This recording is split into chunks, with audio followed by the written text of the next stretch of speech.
He's very upset with us. Alright, now we're going to capture some of that magic. We're starting the stream today, and we're doing it on time. We're only 45 seconds late for the first time ever. Oh wow. But are we working in Twitch? Yeah, it looks like we're working in Twitch. If someone, you know what? I'll confirm that I can hear myself. I'll go in there too. Sundered ages. Yep. I hear myself. Does it sound like a good volume? Yeah. 1 second. Um. You're good volume. People are quiet again. I don't know. Everybody else is hard. Like I can barely hear myself. Let me turn up my own output volume. Wait, does it? That might wait just a make second it loud and for sound. you guys. Wait a second and listen. I turned it up on my side. Okay.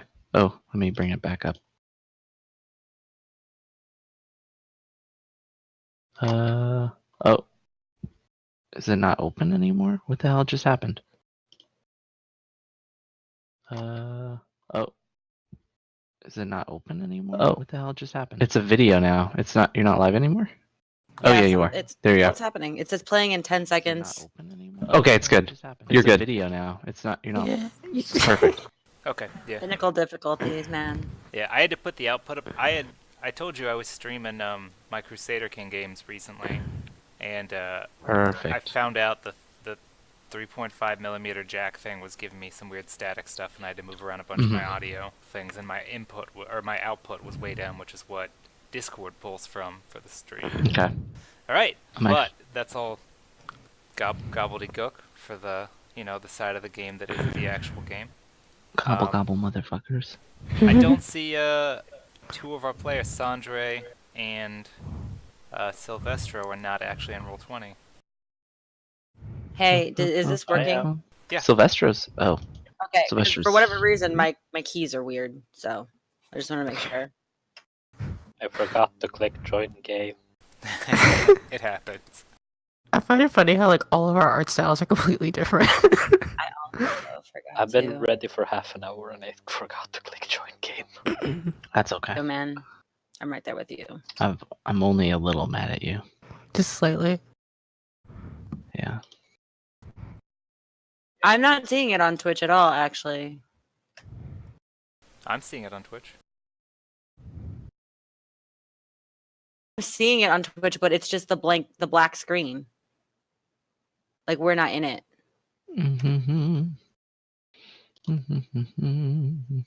I have questions about the giant slime that's in my house. It's a giant mushroom.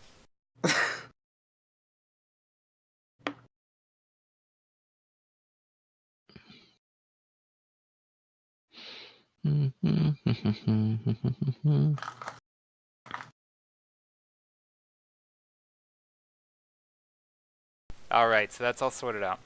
And you can see that there's less hair on the top back quadrant of my head than on the rest of it. Either way, I'd rather it be short than curly as all hell, which is what the normal thing is. So, we ended last game. You guys had welcomed Silvestro warmly into your hearts and into your home. And by that I mean Revan's apartment. And you were not 10 seconds into the apartment when Silvestro noticed that you have a dead corpse of a young gray-skinned lady, like, mangled in the corner. Well, not mangled, but, like, folded up in the corner behind a desk. And there are 3 orc bodies either in the corner of this room or tucked right around the doorway in the bedroom. I pointed Revan and I say, Revan's a lich. Excuse you? And then I walk away. By walk away, do you mean you actually walk outside, or? I'm in this room. Oh, okay. I thought he was like laying across the beds. I am laying across the bed now. That's his natural habitat. No, but for real, Silvestro left, but I can't get out of the door. It won't let me.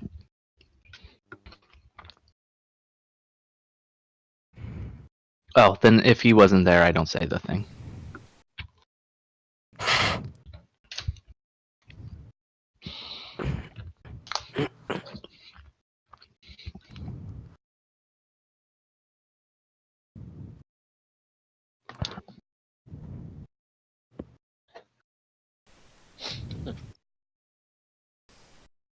There's There we just go. so much hell no happening right now.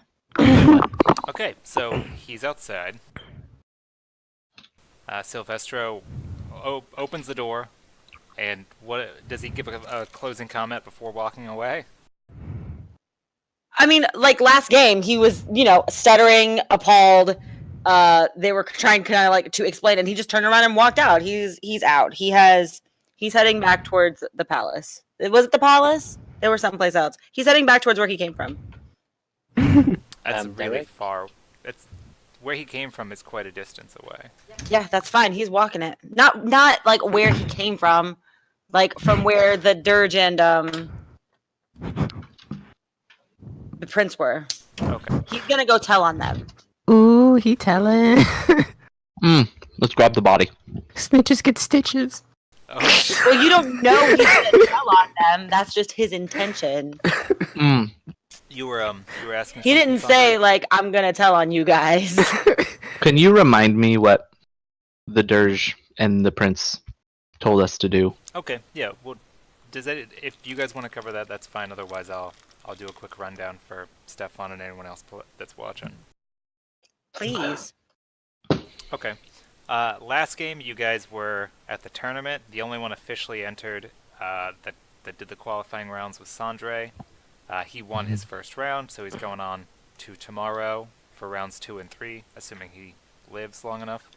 Zhao Yu won the melee by being an archer that talked all the other groups into fighting each other at first, and then when they turned on him, there wasn't enough of them left.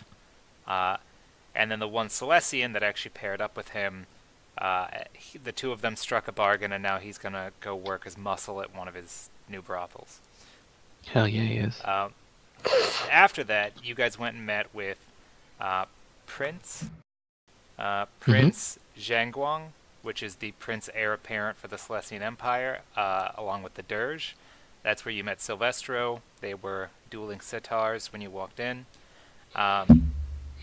You were introduced to Silvestro. Silvestro is an older human. Looks like he's probably in his late 50s or 60s. His shoes don't even have soles on them. He's very like hippie looking with a vest and a big green hat and a sitar strapped to his back. But no, the way the prince explained it is he's some sort of old style of mage, not like old as in he's old, though that is also true, but that he practices a type of magic more directly linked to the earth, the ground, nature, and that his point of view might be a very valuable one for the team that is looking into how to close the chasm that you guys opened in the Inner Sea. And so he has been attached to you guys because he wants you all to go there as advisors, and he's sending Silvestro, and because you're both going, and he already trusts you, and he already knows Silvestro through the Dirge, he's put you guys together since you'll be working together. He just didn't know that you guys kept bodies in your apartment and that this would be a problem for Silvestro. And that's where we're at. Okay. But I think that pretty much catches us up. Okay, I mean, it's not like we keep bodies. It's just that they just exist in an area that we also inhabit. Yeah. What? I tell you to go explain that to him.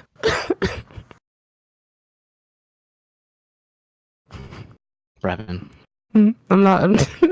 I tell you to go explain that to. I'm not bothered by it. They left, so that's not my problem anymore. I've washed my hands with the situation. Okay. And then so tomorrow is Sandra's next thing. Yeah.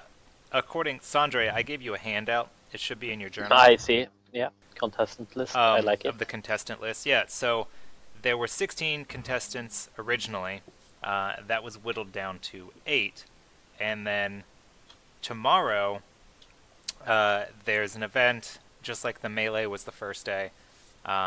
Tomorrow there'll be a group from the Celestian military that's back here on leave for a couple weeks, doing drills and mock battles before the second round of battle begins. They'll have all the second round fights, which there'll be 4 of. There'll be an intermission for about an hour and a half, and then the 4 people that won those battles will come back, have their individual fights, of which there'll be 2. That'll be it for the day, and then whoever the 2 people are that win will both be given their own sort of parade entrance on the final day to celebrate them for having made it that far, and then the final battle will occur on that day, with a bunch of pomp and circumstance and a feast and all sorts of fun things. Excellent. And t-shirts, obviously. T-shirts and clay tablets with your face on them. Okay.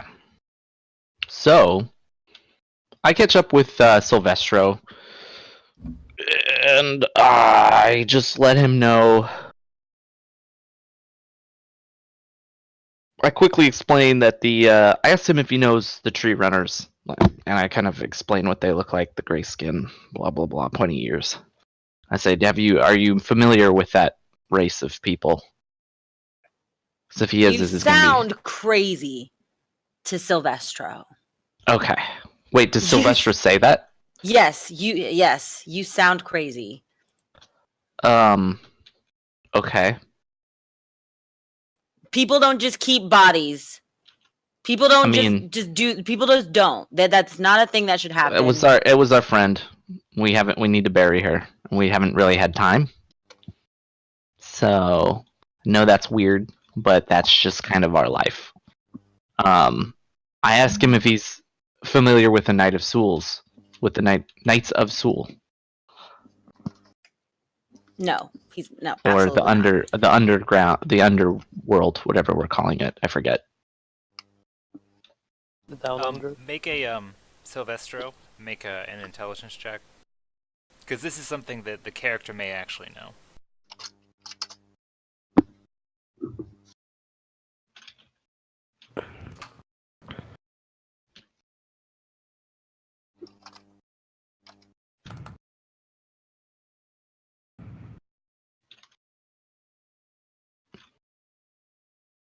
It's intelligence was the one thing she didn't have a button for.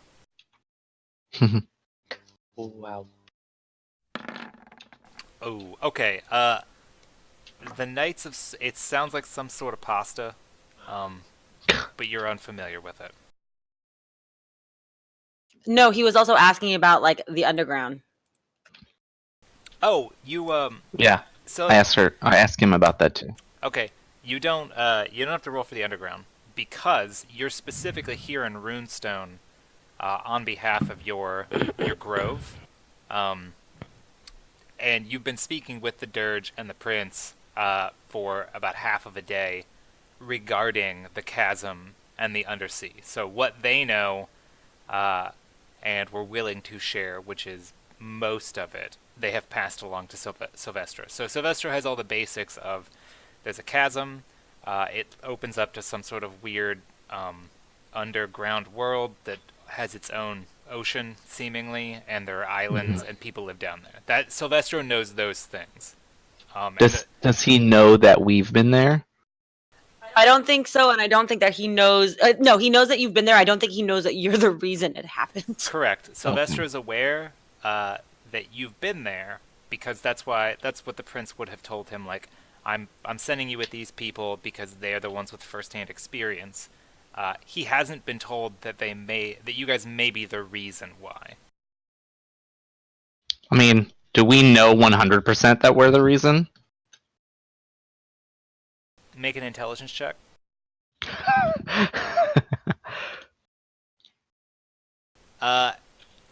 You think you're about 80% sure that killing the great crystalline beast is what caused the pillar to crumble, and you're about the same amount sure that the pillar crumbling is what caused the sea to fall in.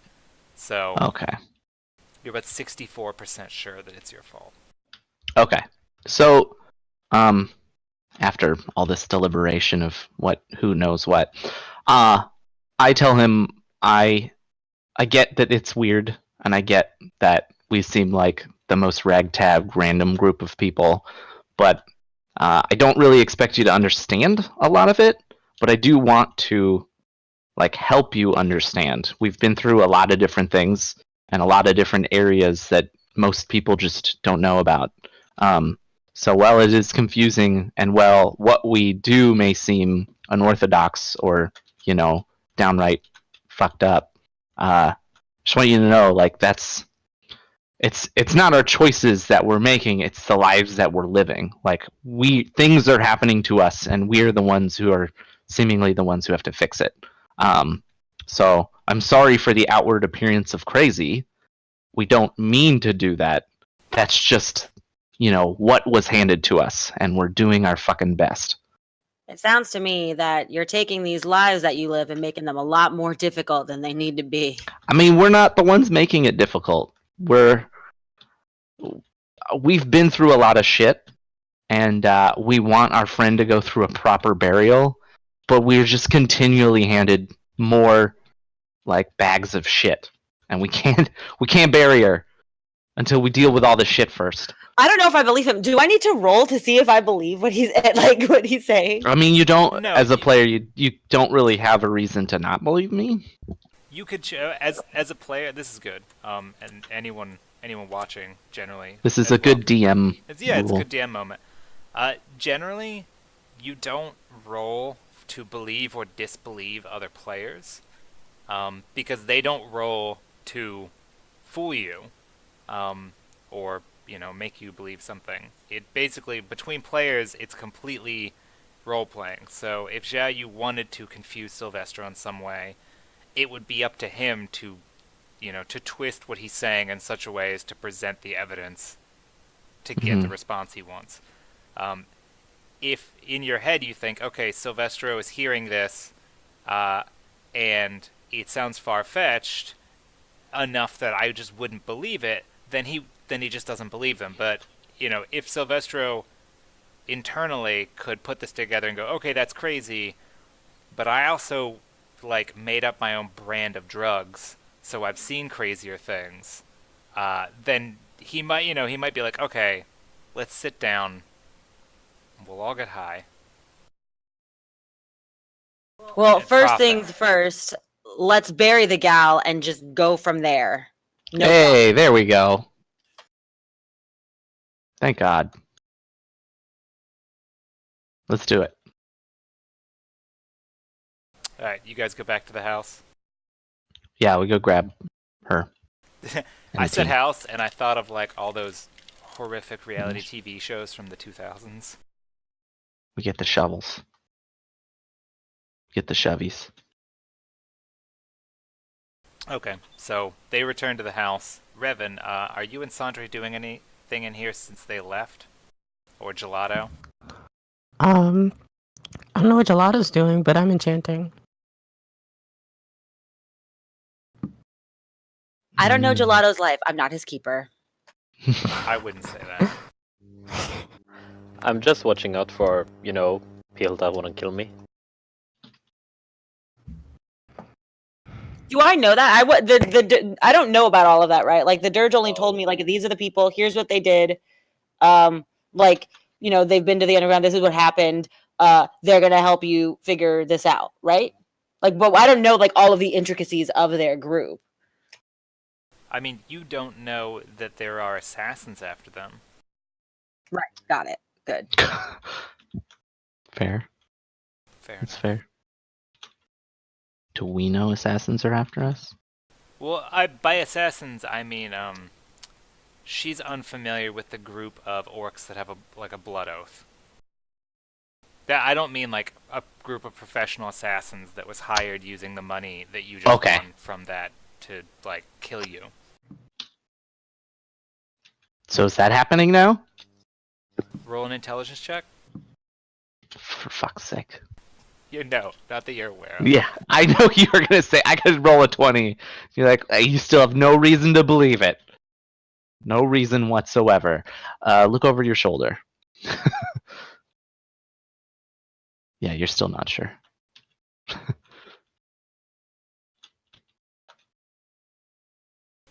Yeah. So you guys return. What do you say to Sandre and Gelato and? Let's by the way, bury this bitch. Gelato. Oh, sorry. In quickly, if you don't have him doing anything, he's just tending to the egg. Okay, that's fine. That's probably what I'd have him doing anyway.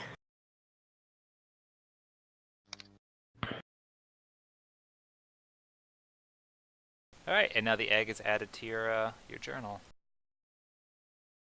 Yay. Okay, so they come back and they say, "Let's bury this bitch." Let's Excellent. bury this bitch. I don't know if they said it quite like that. Sweet. Do you actually say it say like that? What? Let's bury this bitch? Yes. Yeah, but I say it in like, like let's do this shit type of deal. Not like, fuck, let's bury this bitch. I like, sort of like I hated you. Nah, it's more like a, like let's do this kind of thing. It's a good thing we have a mature filter on the stream. Right. Sylvester starts smoking. He just whippeth us out his long, I offered his long some sexy pipe. some Did you not do shiver. that in my apartment? Okay, thanks. No, absolutely not. Sylvester does not do shiver. It is habit forming It's and it's some extremely high quality damaging. shit. No, It's high quality shit. No, he has his own thing. So aren't you supposed to be burying your friend? Like I said, man, we keep getting distracted. I can't help it, man. He look over at he's just hitting the pipe. What? What do you Could you want guys from me? could you guys not do that in my apartment? I'm not doing anything. There's a knock at the door. Oh, this is Brimstone Police. It's not even illegal. You don't even know.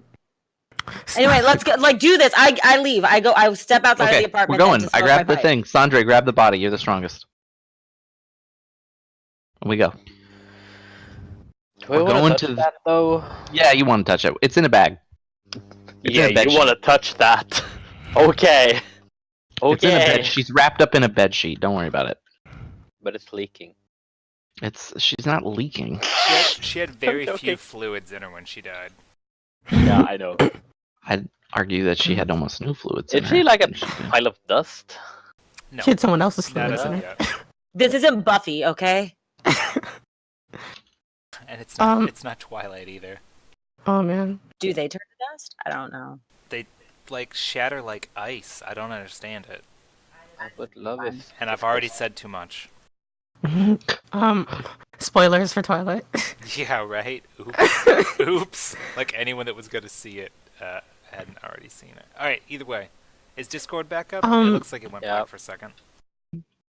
Yeah, it's good. Okay. Revan's not going. He's gonna be enchanting. Jesus, Revan. It's You're our not friend. gonna go bury Nalera? He's It's not fine. gonna go. He has personal feelings about this entire situation. You're the worst. I'm staying with Revan because you guys are crazy. What? Okay, fine. What? All right, I me have and no Sandra go bury emotional her. investment in this. Okay. But he is the least scary looking of all of you. I would say Gelato is the least scary looking of the group here. Also Gelato. Gelato looks kind of like Snake Plissken. He's got a strong jaw. Okay, yeah. So you guys, Revan's apartment here is in a building at the very edge of the park. So Mhm. do you guys just go to bury her in the Runestone Park? No, Or do no, you actually in go the to a grave. cemetery? Yeah. Okay. Listen, we're not completely fucked in the head. So you're gonna pay for a lot? Yeah. Okay. So What else would we do? you inside? Well, I mean, I kind of expected you guys would bury her like a dead pet and just find the nearest plot of land that no one was looking at. Absolutely terrible. Worst. Wait, is that an option or? Well, I Is that mean, an option? Revan and Silvestro are not there, so it's really up to Sandra as to No, whether I go meet to a person about buying a plot, and then I'm going to use my devilishly good looks to get us the primo spot. Okay. Excuse me. Primo Bimo. BMO. All right. And Sandra, you're going with him with the bag? Yeah. Okay. You guys, it's it's fairly late at night, and by fairly late at night, I mean it's just after midnight. And you show up to the nearest graveyard that you can find. It's Runestone is an enormous city, though, so Mhm. they have their graveyard has staff. There's 3 big graveyards in the city, but this one has staff 24/7. A Celestian comes up, like opens the door when you guys approach, and asks what he can do for you. He introduces himself as Silius. Hey, Silius. I tell him who I Greetings. am. He asks what a Knight of Yeah. Soul is doing here at so late an hour. Tragedy has befallen my friend, and we need to bury her. Unfortunately, Knights of Soul don't. Well, I do have literally the rest of my life, which is forever, unless I die. Well, that doesn't make any sense. Let's just scratch the last 2 sentences. Don't have a lot of time. I need a plot of land to bury her. Hoping to do this quickly. Does she need a headstone, or do you just need land? No headstone. Just need the land. All right. She wouldn't want a headstone. Let's be honest. Okay. Give me one second, and I'll see what's available. I certainly have nothing but respect for the organization. And Thank you. He goes back inside. You can see there's light pouring out from inside of the office, and there's some talking back and forth. Do either you or Sandre try to listen in, or do you just wait for him to come back outside? Yeah, no, I listen. Okay. I tell Sandre to listen. Roll perception Hey, check. Charlie. Boop. Please do better than me, Sandre. I don't. Sandre? I really God don't. damn it. Oh. Okay. But I cut my ear against the. You don't I really. you don't even have an ear to cup. Shut up. You don't know me. I made you. No, you hear 2 people talking back and forth, and when the door opens again, it's Silius and a younger Celestian with a shovel and a wheelbarrow, and he says, "Okay, you don't need a headstone. That's good. That's what takes more time. Given your position." And what I can only assume would be your access to funds that would be greater than that of the common person. We have plots that are set aside for, emergency situations like this, especially with a war going on. We can do it right now, but it's going to cost you about 5 gold. If you decide to put a headstone on there later, we can charge you for that later, depending on the quality of it. But Is it a place that no one would think that a? Wait, it's how am I going to it word is this? an as of yet unmarked plot. Beautiful. I think that's what she would want. Great. And I look at Sandre and say, "Pay the man." I just stare back at him blankly, like you own like 17 properties. You pay. I don't have any money on me right now. I'll pay you back. I'll pay you back. Okay. Pay Listen, when we find all of her gold, you can have 49% of it. That's still less, but okay, sure. Well, that's assuming I'm getting 51, which isn't true. Oh, no, the rest of 3. Okay, sure. Okay, good. There you go. Good. He's Take a my- good bargainer. That's Andre. He's a good investment, if not a bargain. Okay.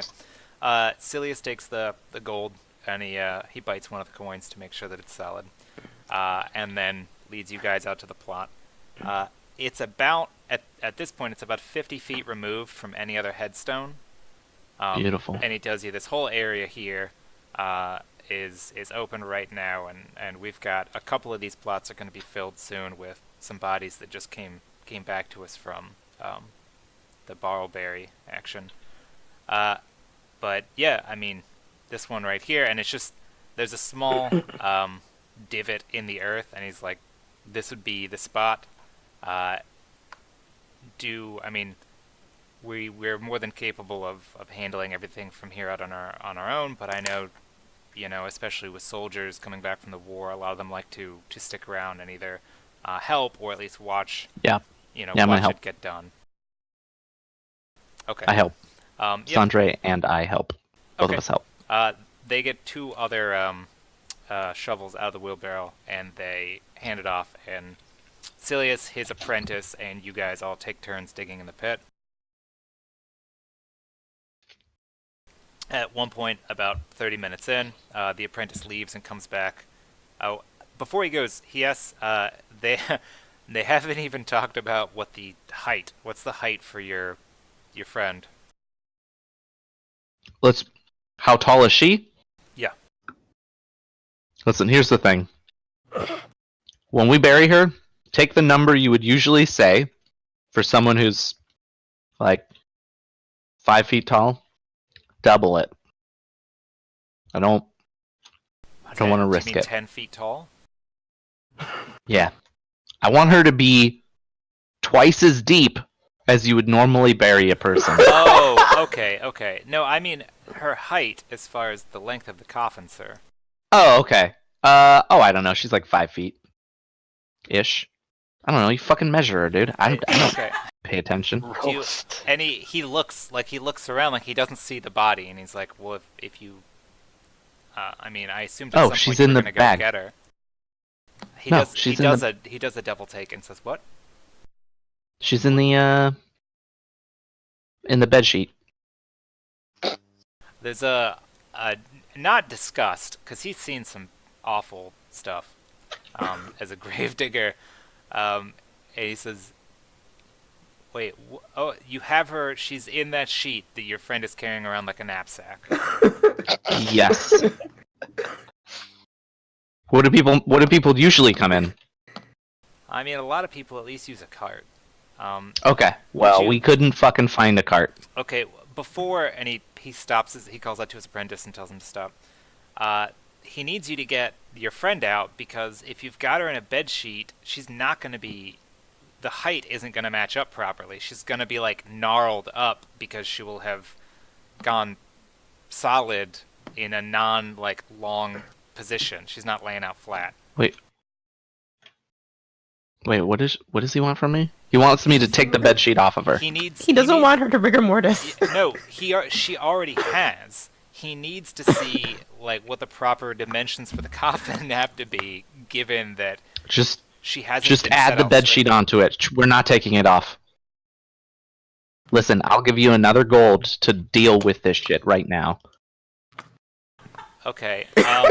Can you at least put the bed sheet down so that I can get proper measurements around it? Yeah, you can measure her through the bed sheet, but I swear to God, if you open this bed sheet, I will kill you so hard.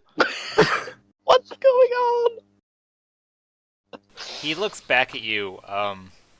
With there's something. Make a perception check, or no, make a streetwise check. Yeah. I will kill you so hard. There's a mix. He thinks I'm burying a different person. I know for a fact that's what he thinks. There's a mix of fear and disbelief. Something is clearly going on, and he knows that something is clearly going on. But he also your threats have gotten to him.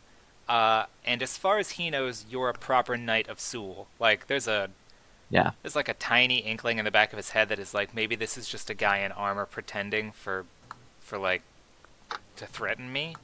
But he's not willing to take that chance. Right.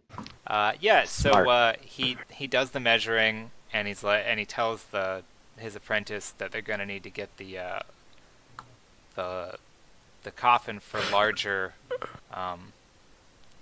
bodies. Oh, coffins. What do you have that wouldn't Stone. wouldn't open? Yeah, it's like stone or Really? You're doing this right now? like metal. Okay, stone coffins that would be part of a mausoleum, sir. Do they have those underground? Yes, but you have to construct those. We couldn't do that tonight. What if we pour? Cement. Yeah, does cement exist? Yes. Can we invent cement?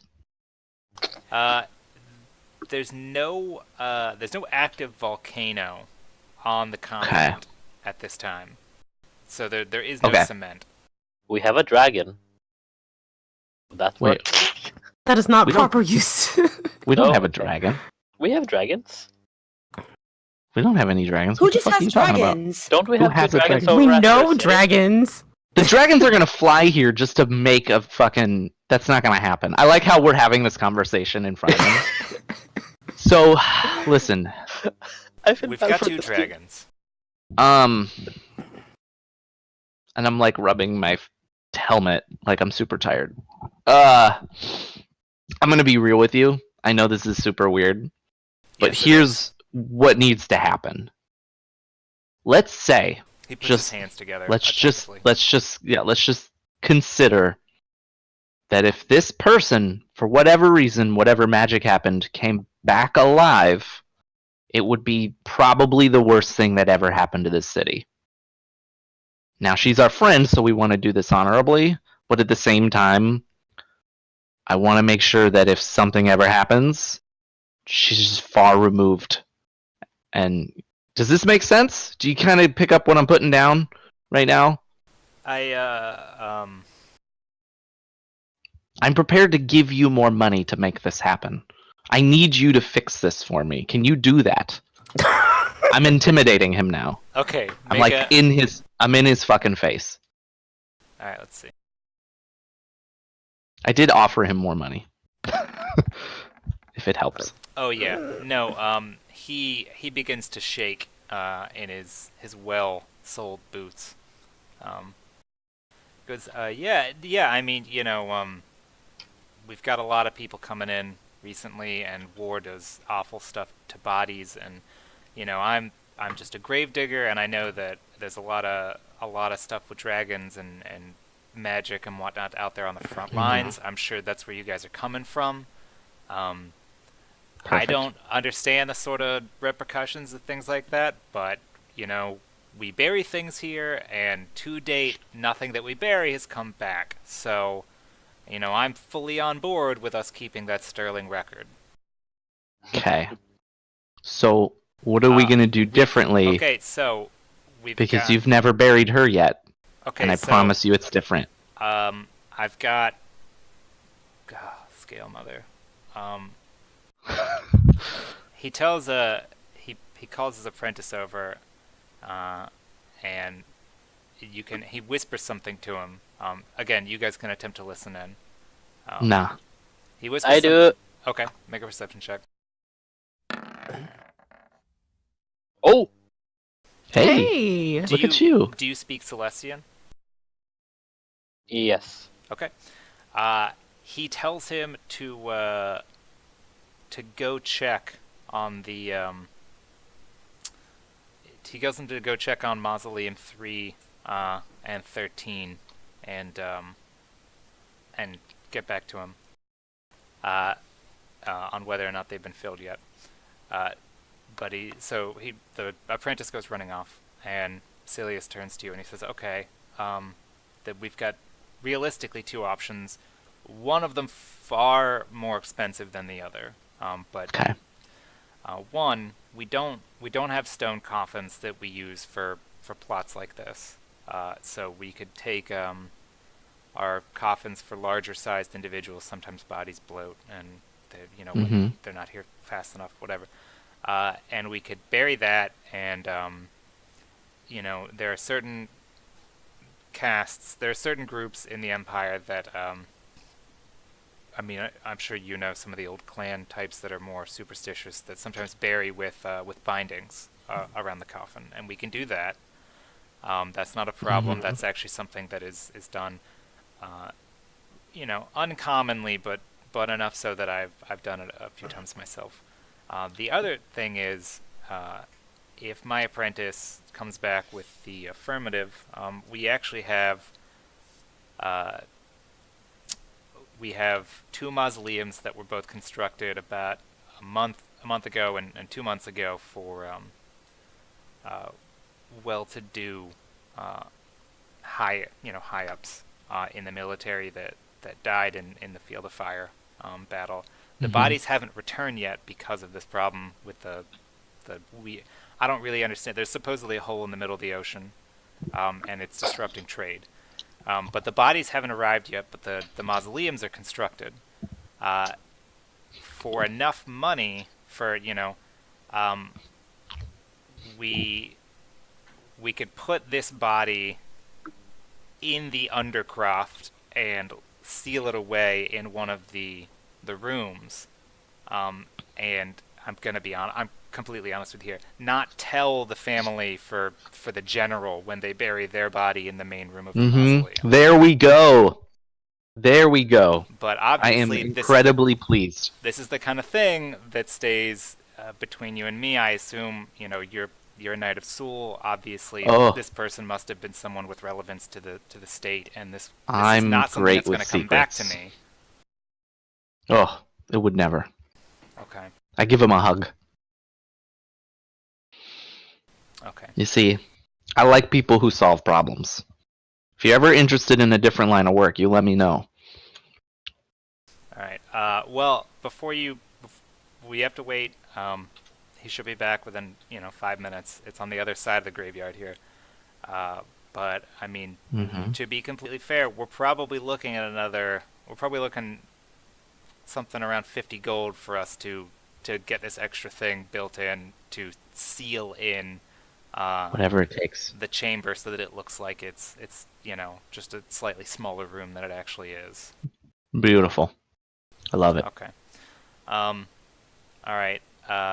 Yeah, so he just very awkwardly stands around for the next 5 minutes waiting for his apprentice to get back because he doesn't, he's... I ask him how his week's going.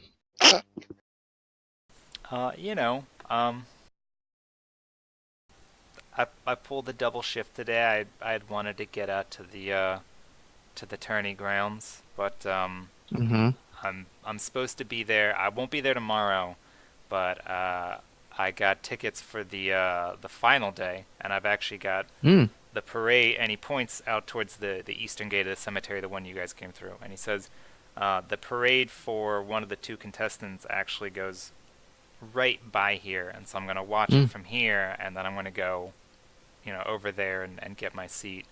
I ask him, does he just work here, or does he? Is this his business? No, he's one of there's the boss, and he owns it. He owns it. He holds it in trust with the city. It's a hereditary thing. Sure. His great grandfather, whatever. But I'm one of 3 of the staff managers here. You don't talk to a lot of people this long, do you?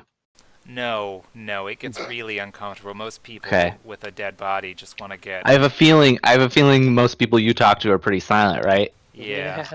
Hey! Do you ever want to work maybe in a brothel? With you don't have to talk to people, but there's pretty ladies, there's booze. Insert stiff joke. Yay. Works on 2 levels. He says that. I hope he says that. I'll give him a high five for it. I get good benefits here, but how much do you make? I'll give you 10% more. Deal. Okay. I tell him I haven't started a name for it, but I write down the name of the bank guy. And I say, just go meet up with him, tell him I sent you, and tell him to find you a job. And then I write, tell me how much you make. Okay. You lie to me, I'll kill you. He tells you, but he says, for, just to cover all the bases here, if there might also be something that you could offer to his apprentice here, because if he leaves...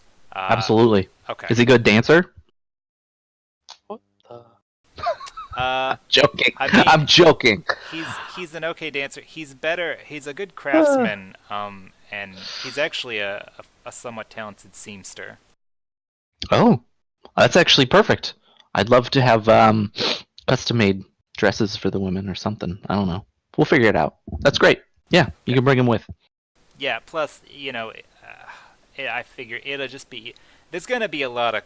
There could be potentially there could be a lot of questions.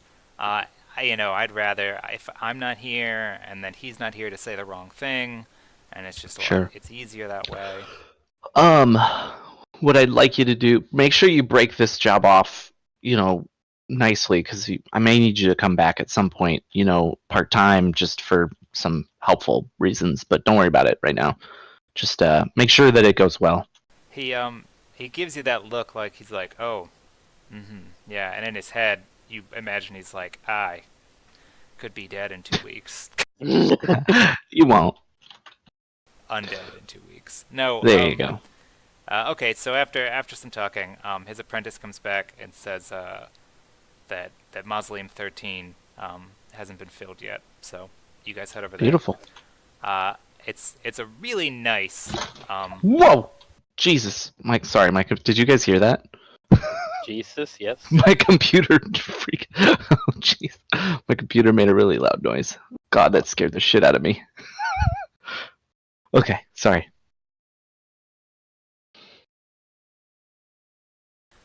No. He shows you the mausoleum. It's really nice. It's got a doorway that heads down to one subterranean floor, and then there are 3 sort of offshoot rooms. And he points to the plaque on the door, and he says it actually belongs to the King Tong family. And he shows you that the main chamber is actually already has a body, or it already has like a sarcophagus in it. But they recently, and the 2 of these other rooms do as well. But this one, and he leads you down with a torch and shows you the left. He says this one is the new one, unfortunately for Delpien. Died a couple months ago now. I assume they're preserving the body in some fashion. But yeah. And he shows you there's a bunch of like crevices against the wall that are about a 1.5 feet high and about 4 feet deep. And he's like, it's not gonna be pretty, but I'm sure we can get her into this, and then I'll just have this one and the matching one, and he points to the other side of the room, sealed up. Me and my apprentice here will take care of that ourselves, just to make the room look like nothing's been done to it. Beautiful. Okay. You guys, you get the body down there? Yeah, I help him with whatever he needs help with. Okay. It doesn't quite fit, like, comfortably, but you're fairly sure that you could shove it in there with a strength check. Sandre, Hey, shove it in there. shoving. Didn't go As well. hard as you can. I mean, you can shove harder. It's not like she's alive, right? No. Again, 14's enough. Athletics. It's not an athletics check. You're not running. Okay. No, You never know. a 14 is enough. You hear it's not a snapping sound, but it's somewhere close. You think maybe her elbow, her arm around the elbow is a little offset now because of the way it was. Either way, her body's in there now. Woohoo! Did you take her stuff off first? Did we? I would have didn't taken say a anything. sword. I assume we I would. thought we have. would have. We Yeah, would no, have. no. I remember we took her stuff when we brought her up from the. Yeah, we took all her shit. Okay. Do you have any of that with you now? Are you burying her with any of her stuff? Fuck no. No, Well, she doesn't it's get. not Oh, food. you know what? I leave a dagger with her. But not A nice one, dagger? just one of the daggers I have, a masterworked dagger. That's it. You're not even leaving one of her daggers with her? No, I'm leaving her with one of mine. I don't want her to have one of her daggers. She's dead. She's No. dead for now. She's gonna come after you to get that dagger. Listen, I just want everyone to know there's a reason I'm doing this. Some people have hunted me down in my games who may have been players multiple occasions, a lot of times. Hmm. I'm making sure that never happens again. Okay? Okay. I'm doing this. I just like look at Sandra. I'm like, I'm doing this with you too when you die. I just want you to know that. Like, nobody's. But Uh-uh. oh, okay, sure. If I'm a I crazy. die, yeah. If I'm a, I sound like a crazy person, but I don't give a shit. Mm. You sound crazy. That's he okay. sounds crazy. And that was the moment that Sanjay took everybody and ran away. Time to go. Andre picked up with the kids and moved, and he didn't give Zhao Yu the new address. All right. Yeah. So, do you have the other 45 gold? Do you have it on you? I'll pay you back. Yeah, I pay. Okay. Okay. Yeah. He says they'll get it all sealed up by the time the sun rises. He asked how to Wonderful. get in touch with you. Did you give him the name for the person at the bank? You gave him legit. Yeah, I write down the bank guy's name, and I say if anything you need to get to me, just go through him. I'm a busy man. All right. Well, he says he's got to get to work then. Beautiful. I appreciate your hard work. You know, you got to value what you're doing, right? I get it. Okay. We fuck off. Whoa. Guys, I promise I'm not crazy in real life. It's just I've had people hunt me down, and I don't want it to happen anymore. I think thou I doth think that- protest too much. Sure, it's fine. What's whatever. that? Sounds like Derek's done too much fun with you.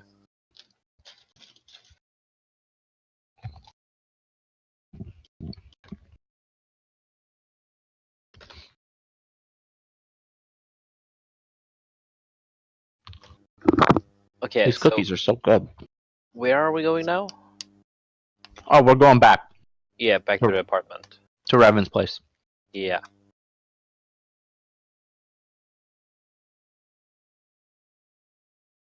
I'm gonna be in my apartment, like just kind of like ugly crying over my enchanting, and then when they open the door, I'm just gonna like stop.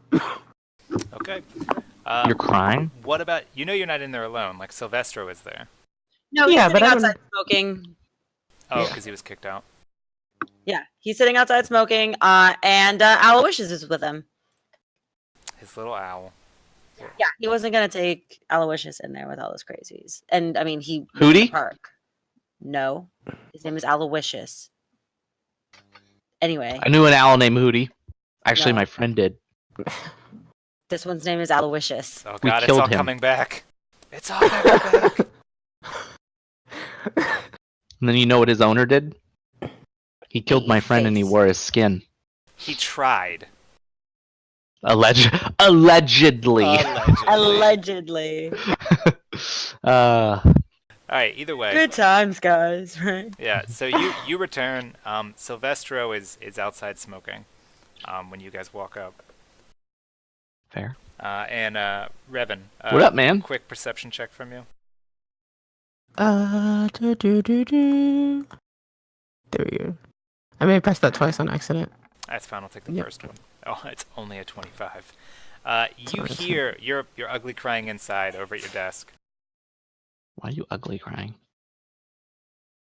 And He's got a lot of emotions. Fuck off. you hear from outside the door when Silvestro, or when from Zhao Yu and Sandre start talking to Silvestro outside.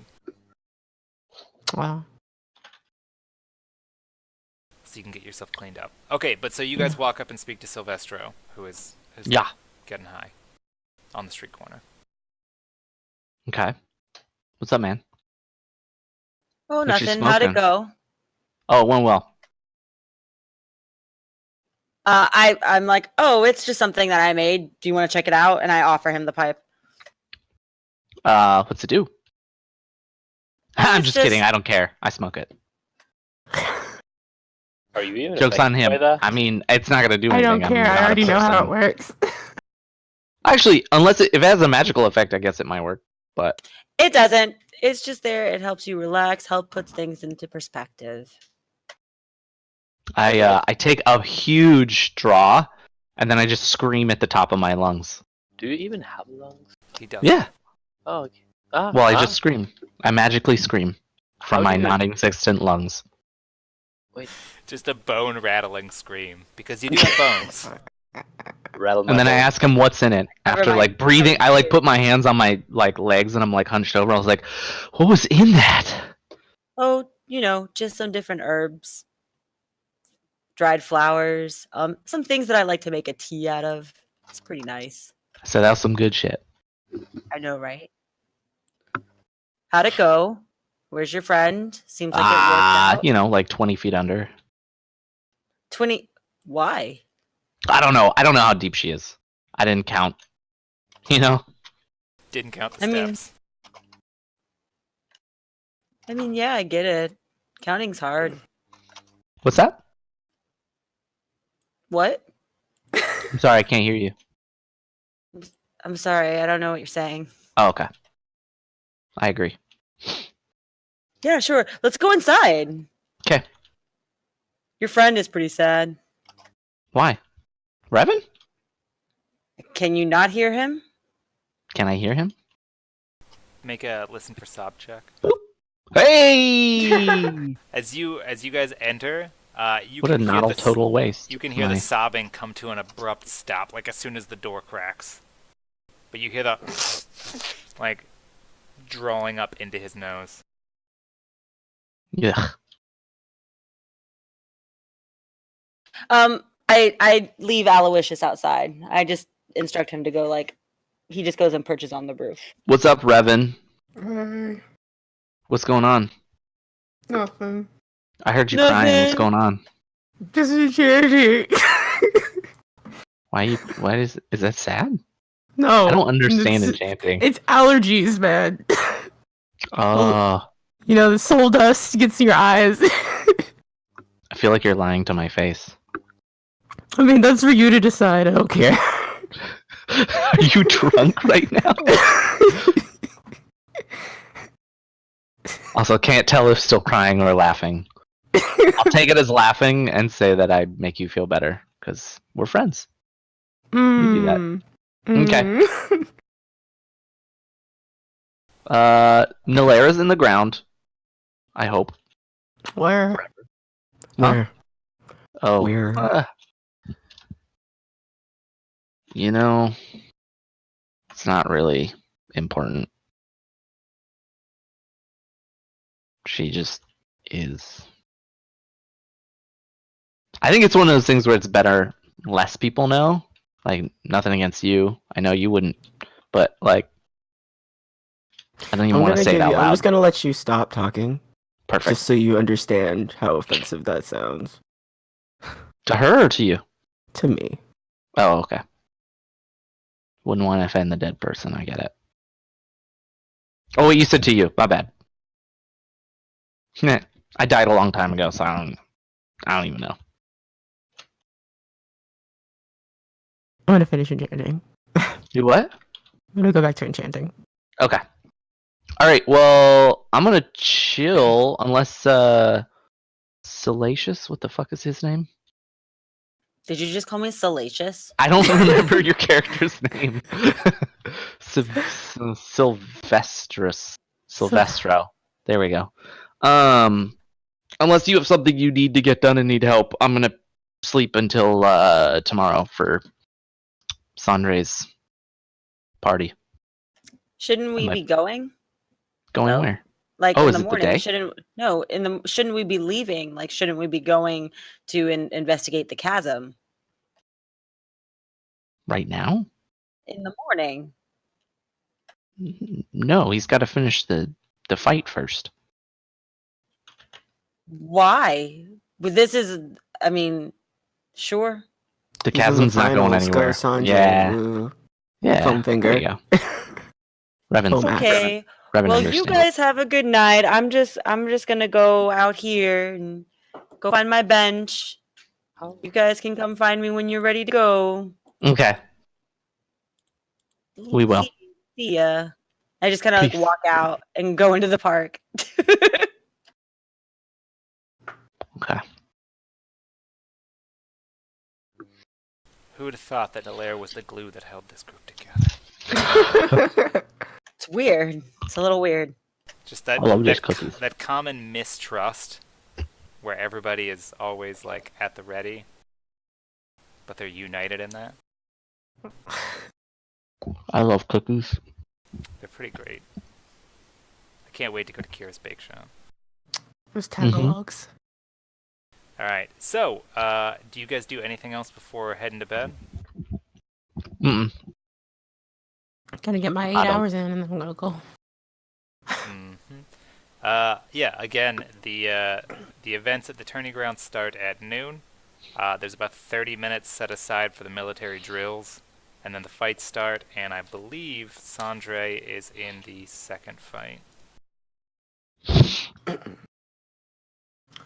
Yep, it's him against Gunbang the Cudgel. Hmm. Not Gunbang. Gunbang. Gunbang. Okay, so you guys don't do anything else? No other questions? And Nah. I'm gonna be doing this for the next 3 days. 3-4 days. Hey, it happens. Wait, it's actually no, it's not 3 whole days till the tournament. The tournament is tomorrow. No. Yep, the tournament's tomorrow for day 2, and then Yeah. the next day will be the final day of the tournament. I mean, it'll be the final day whether you make it or not. So. Yeah. Okay. Okay. Yeah. So, then nothing happens that night. Silvestro, do you do anything, or do you just wander over to your bench and fall asleep? No, I just go to the bench and fall asleep. Okay. All right, and somewhere a gravedigger and his apprentice wall up a corner. Someone who never corner existed. plot. Yeah, inside a mausoleum. Okay. The next day, you guys wake up. It's about 9 in the morning, since you guys were all up till about 2. Do you do anything before the tournament? It takes about 30 minutes to get there on foot from where you are in the city. I make sure Sandra eats a full and variable breakfast. That's about it. Get your fruits and veggies up in there, don't you know? Don't you know? No, I don't have anything. You mean you're not going to stuff him full of ham and apple juice and hope that he gets the squirts? Mm. God, that sounds What awful.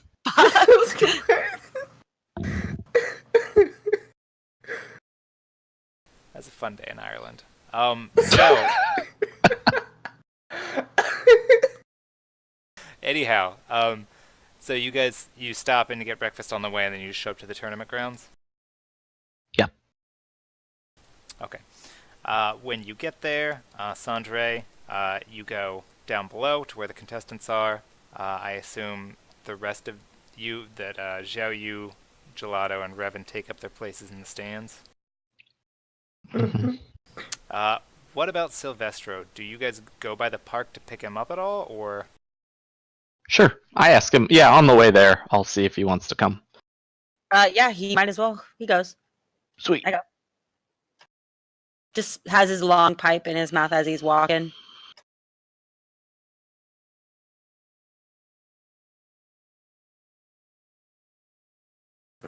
Okay. You guys show up at the tournament ground.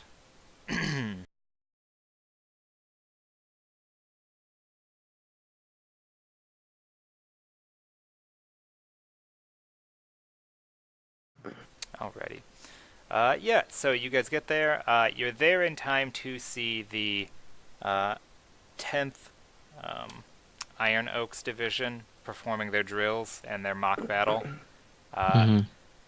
The regiment is known for fairly high discipline, and the prince is there to oversee the beginning of the operations for that day and to give his thanks to the regiment. They have served with honor in the recent war, and so that's why they're here.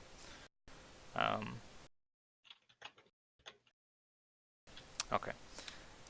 Yeah, so they go through the roster for today's events and say that in round 2 of the tournament here, it will be the human Pugno the Fist versus the orc Sook Twinaxe. The second match will be Gunbang the Orc, or Gunbang the Cudgel, an Orc, versus Sandre the Hammer, also an Orc. Match 3 is set for the Celestian Mal the Spear versus the Human Cotello the Knife. And the final match of round 2 will be Daria the Swift, a human, versus Lycian the Gloom, a Celestian. And then, after about an hour of break, they'll pick up, and the 4 winners from these matches will compete to see who the final 2 contestants are for the following day.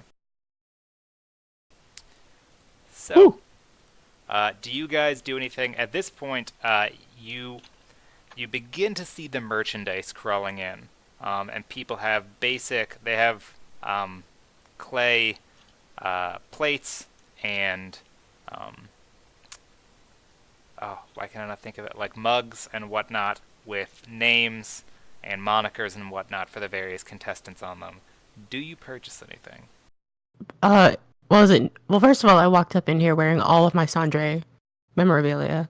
Oh, and that's vintage because that's pre-tournament. Mm-hmm. That's like his rookie card. Also, That's adorable. are they selling new stuff? I'll buy all the new stuff. These are brand new producers. Like that was people working at all of the preliminary fights. This is like the stuff that it's slightly more corporate, you know, in the sense that they're bigger companies or they're bigger shops that bought the right to sell at the tournament, and so they have merchandise for all 8 of the contestants as is. Yeah, I'll buy it. Okay. All of it. There's a hat that says Sandre and has the image of a hammer on it. There is a cloak with a big hammer and a strong green arm, like flexing on it, that has his name. There's a fanny pack with his name written across the top, and then there's a couple mugs. All of it. Okay. Oh.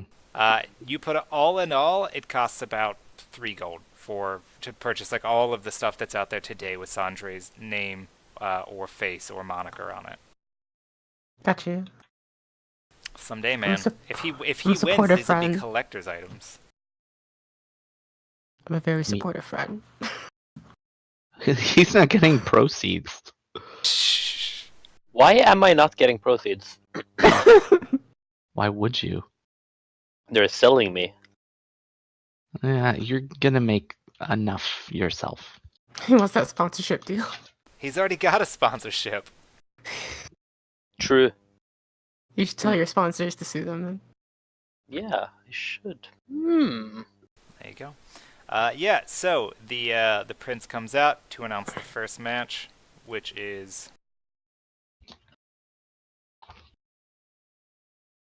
like I said, is between the human, known as the Fist, and the Orc Twin Axe.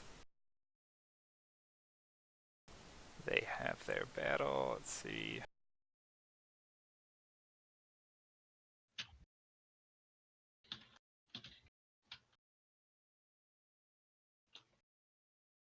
Please say Twin X wins. I don't like fisting people. Whoa.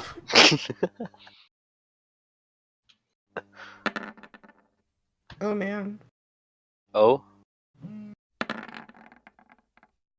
Oh. The Twin X comes out on top, despite the fact that Pugno is technically a better fighter overall. Yeah, the first guy, Pugno, that did so well the first day, that didn't take a single hit, that seems to have disarmed his opponent and just beat him into the ground. The Twin X is just the hits come in too strong. There's too many of them. He doesn't seem to be able to block them, and lasts 3 rounds in the ring before he's rendered unconscious on the 5th strike from one of the axes. And then Sook is declared the winner. Sook! That's fun to cheer. It's a good name for a gladiator. Yeah. Alright, some medics go out and pick up Pugno and bring him back. Meanwhile, people shower the arena with copper and silver coins down Yep. there. But it's like the pools, or it's like the fountains at the mall. There's people that are like reaching over with like sticks trying to pull them to the side. That's not classy. It's not classy at all, but it happens. You know it happens. Get that Some stuff. magnetism spell ready. You're right. You're just like, reverse gravity. Scoop it all up with my butterfly net. That's a good use of magic. All right, so there's about a 5-minute intermission. And then, Sandre, they call you out to the field. Nice. All right, they call you out on one side, Sandre the Hammer of the Southern Plains. And on the other side, you see Gunbong walk in. He is in a dark mail breastplate with chains wrapped about it. 2 of these chains hang off from his shoulders down to slightly below his waist. You're not sure what they're for, if they're for decoration or there's some sort of, tactical or combat use for them. You could attempt a blacksmithing check, but you've never seen them before that you're aware of. He has a large hammer. Smithing check. They look like they're not thick chains, like they're not enormous links. If anything, it looks like it would be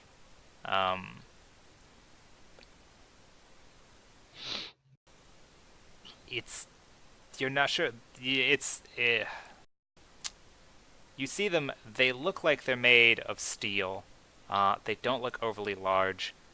They might be a weapon, like you've seen chain whip type weapons before, but you haven't heard anything about him using something like that. So it looks like a plausible backup weapon. It may be a backup weapon. Other than that, from this distance, you've got no idea. What's his main weapon? His main weapon is an enormous hammer. The hammer head itself looks like it's made out of some kind of bone, and it has a giant spike stuck through the middle. Nice.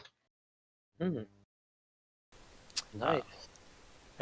When Sook walks in, he takes it and he slams it into the ground a couple times, cracking the ground around him, and sending dust flying up, and people just start shouting his name from the side of the arena that he's on. Can we get a roll and see if he breaks it?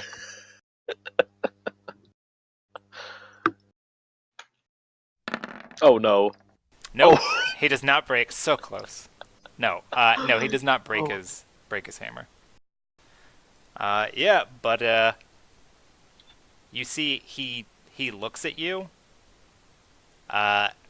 He looks back towards the crowd, raises his hammer high, and then he puts his fist to his chest, makes some kind of like call sign with his hand, and like holds it out to you before grabbing the hammer with the other hand. Make an Please don't die. intelligence check. Yeah, not intelligent. What are you talking about, man? You're one of the smartest people I know. Okay, so here's the thing. What he just did, it's not a spell or anything. That would be illegal. What he did is a type of calling a warrior out. Like it is a thing that you're familiar with as an orc from the Southern Plains. Mm-hmm. You don't know exactly what the meaning behind it. Like each symbol that you would make with the hand would have like could have a deep meaning to it. When he does it fast enough. You're at a far enough distance. You're not exactly sure what the meaning was, and the meaning can be quite varied between something that is like an honorable, like, I wish you well, to a like basically spitting on your ancestor's grave kind of thing. To a non-orc, they would have a hard time telling between any of them. If you'd been a little closer, you think you probably would have known which one it was. But it looked like a friendlier honor one, you just don't know the specifics.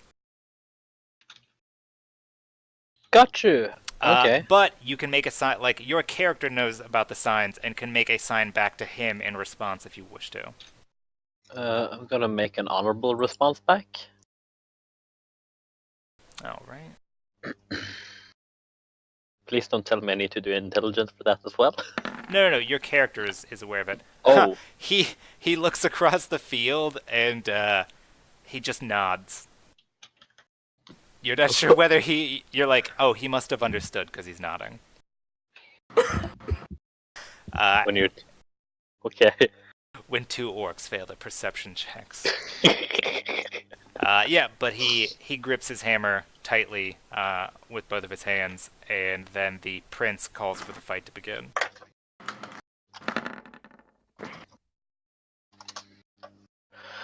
Yeah, no sticky one, great reach. I activate my cape. You can do that on your turn, but you gotta roll initiative first. Shit. Nope.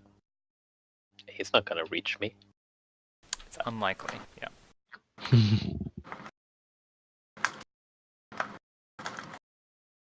Okay. He takes his hammer, and make a quick perception check. Perception. Oh lord, I have the draw tool. Perception. Ooh. Okay, you actually got it high enough. He approaches. 1, 2. Whoop, nope, I stretched him. Whoa. He approaches forward, and like I said, he's in heavy armor like you are. And he slides his grip on the hammer way down from where it was, widens his stance, and puts it to one side. If you had, like, when you look at that, you think he probably has a greater reach with that hammer than you would expect. Oh. Oh. But it's enough. Now, like, you're level 11 now, yeah? And you're a master two-handed? Yes. You're at the point now, your character is, small things like this are things that he's beginning to notice just when he squares off with other people. Like, he's proficient enough at it. He's a master of the craft. Little things that other people wouldn't notice make a difference for how he sees his opponents now. Nice. Okay, I'm gonna match him. Close up a bit. Then I'm gonna do I want to use the... Yes, I do want to use the greater reach. So I chunk on the greater reach. And then I activate my cloak. Okay, and the cloak it's 5 armor? 6. 6, okay. Alright, he looks like he's attempting to square you up.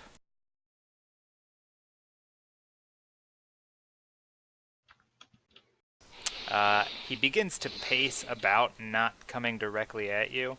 He keeps lower to the ground with the wide stance. He looks like he's waiting for you to make the first move. But he just begins to circle around towards one of the pillars nearby. Why are you doing this? I mean, he won his last fight. True. True. Where's my armor? Why is my armor at 19? Oh yeah, I'm wearing the black one now. Okay. I hope he doesn't do anything against me now. Charge. Ooh. Charge. Didn't you just drink the reach potion? I did. So your charge wouldn't put you in adjacent category anymore. Oh. Because your Oh. reach would be 10 feet, so your charge would be right here. Ho ho. Ho ho. Oh. Okay. So you charge up about 10 feet. You see him. Roll your attack check.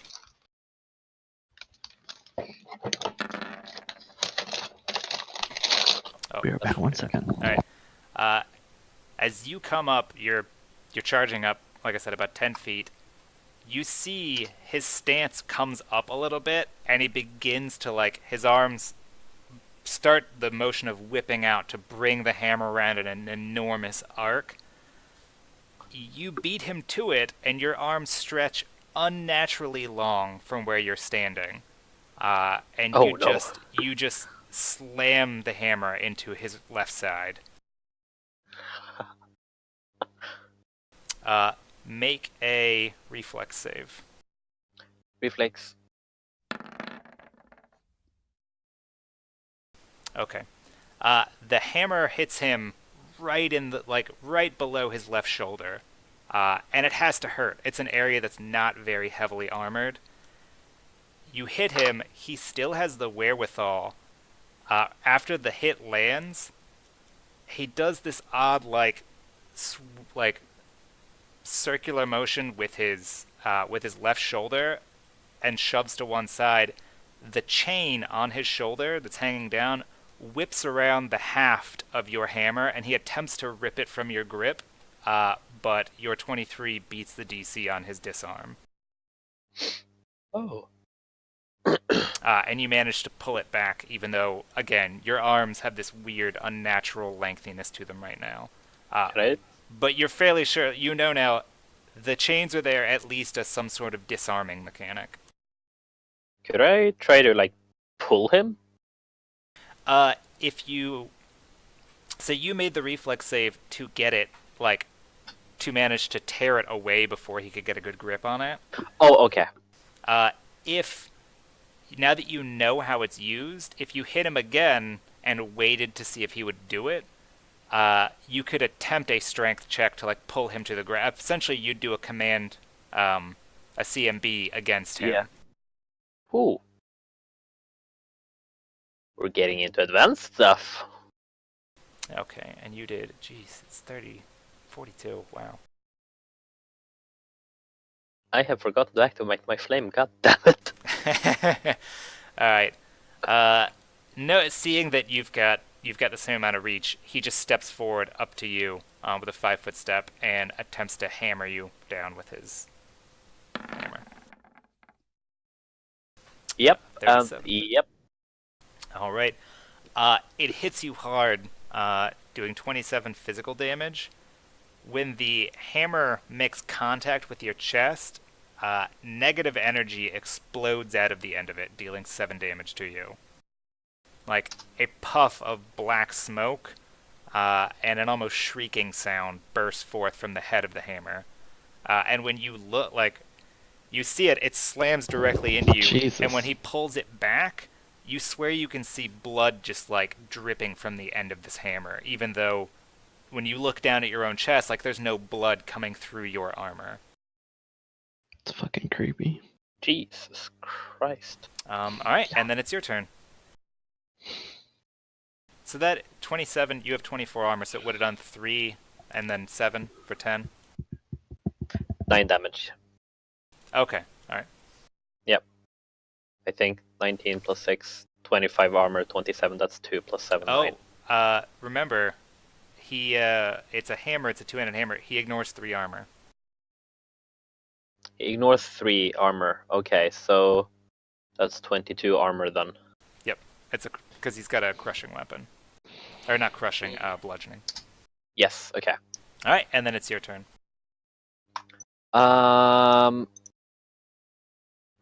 I can't really use my further reach for anything useful. I think I'm gonna attack, and if I see a chain come up, I wanna pull him back, like off balance.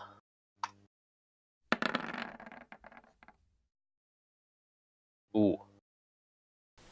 25. Is still good enough to hit. Wow. So you slam into him with 25. This time he's turned. You're no longer at distance from him. So you attack him from the other side. He twists and almost manages to dodge out of the way. You catch him across his chest as he attempts to like turn sideways and dodge your blow. When he gets hit, it staggers him a bit, but he does attempt this time with his right shoulder to whip the chain around and rip the hammer out of your grasp. If you want to attempt to basically fight him for it, I need a CMB from you. Okay. Oh! Okay. His CMD is 29, but you have a 37 and a natural 20. So he wraps it around. You don't pull it away fast enough to keep it from like binding around the haft of your hammer. And when he tugs, you just pull and you slam him face down into the dust. The hammer Nice. is still attached to the chain on his shoulder. Like it's in there. It's linked in there now. But he has been knocked prone. Okay, so I lost my. Chop him in hammer. half. Yeah. So like you're still holding the Oh, yeah. haft. But it's stuck to the chain, so it has a very, very limited reach. On his turn, he attempts to get up off the ground. It provokes an attack from you. You suffer a -4 to hit for the restriction of having the chain locked in. Okay.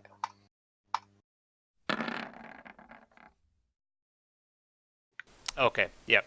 That's still enough. He gets up and he attempts to one last hurrah for him to salvage the match.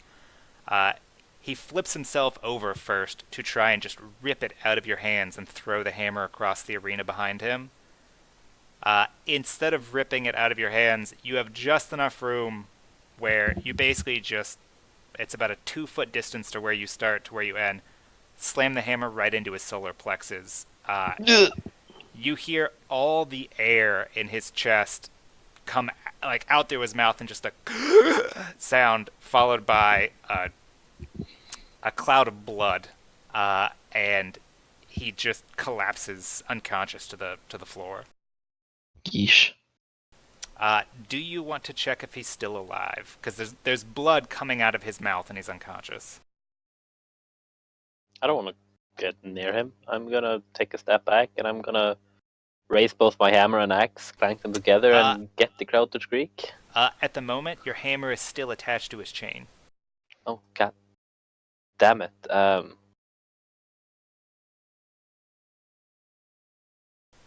Do you just you can just reach down with your hands and attempt to unwrap the chain? I was gonna say F it, and I'm gonna. Can I grab my axe and hack it free from the I chain? have your axe. Oh gosh. Oh, you have my axe. Right, I don't And my have an bow. axe. Thank you for reminding me. Okay, I'm gonna try to get it free. Okay. I want a perception check and then a strength check. Perception, and then a strength. Whoa. Oh wow. What are the chances that the perception check would almost be better? No. When you do the perception check, what you notice, they look like steel chains, like chain links. They've got they've got hooks on them that when they're wrapped around the haft, the hooks caught on each other, and appears to be how he would have managed to pull it free from your grasp. It's not just the chain itself; the chain links onto itself. But seeing those, it's fairly easy for you to just brute force tear them off, and free your hammer from the pull. By the time you are done, the people in the stands are all shouting your name. There's 7 people out there shouting Sook's name, but they're just put back down into their seat and told to be quiet. Okay. I'm gonna do a victory shriek at the crowd. Make a charisma check. Oh. Da da da da da da. Voice crack. Hey, that's pretty good. You just let loose with a guttural cry to the crowd, and the crowd loves it. People start screaming even louder. More coins start flying down into the arena. A couple people are tearing their shirts off and throwing them. They are going Oh shit. mad. You even see some Sandre merchandise come flying down into the arena, Woo! Hey. along with some souk merchandise that seems to almost, without fail, break when it hits the floor. I'm gonna notion over to the medics to maybe start running over here. Yeah. Two Celestian doctors come running out, and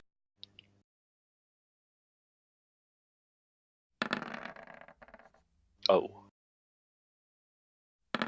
they both get a chance to check him. Ooh. And he seems to still be alive.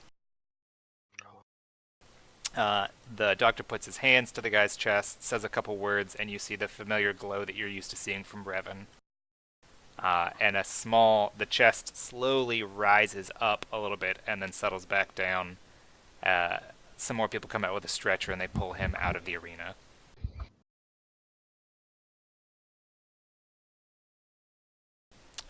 But you turn around. The prince announces Sandre, the Hammer of the Southern Plains, as the winner. And the guards over by the gate motion for you to come back to the waiting area. Nice match. Yeah, I mean you won, so it's Be always right back. So there's 2 more matches for round 2, and then they said there's about an hour and a half wait, and then the third round will be the final 2 matches of the day. Do you try to seek Revan out before your next match? You have probably about 2 hours. I'm actually gonna. I think I'm gonna talk to the prince a little. Okay. He stays out there because he watches during the matches. Like his presence gives more authority to the event, and so he's just out there. What do you want to talk to him about? He's willing to talk to you. He's got to be there anyways. Yeah. Ask him if it was a better show this time. He tells you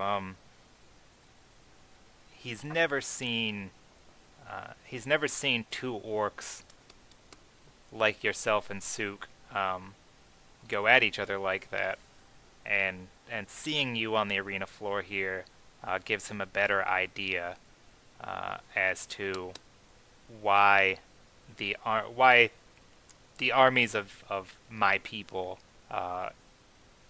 could have issue with equal-sized armies of your own. He says, your battle prowess has given me a better understanding of your people and a certain respect for them. I thank him for that. I'm also gonna ask if he got like a personal doctor that could like fifth me up. I mean, yeah, he has a doctor around, or he has a healer or support person around at all times as just part of his retinue. He turns around. It is actually a gnome that walks up. A small gnome. His hair is flecked brown with some gray and white in it. He looks like he's probably middle-aged, or just about getting there.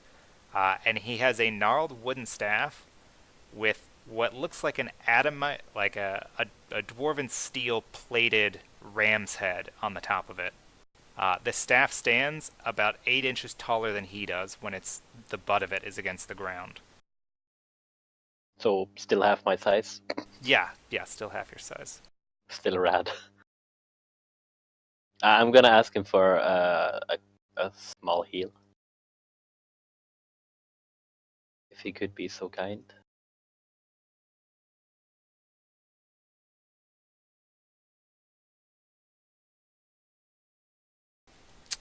Yeah. The prince tells you, he says, I'm sure I'm sure with with the respect that you've shown out there and to your fellow competitors, Chaliva here would be more than willing to lend you some assistance. When the gnome walks up, he gives a bow to you. He doesn't say much.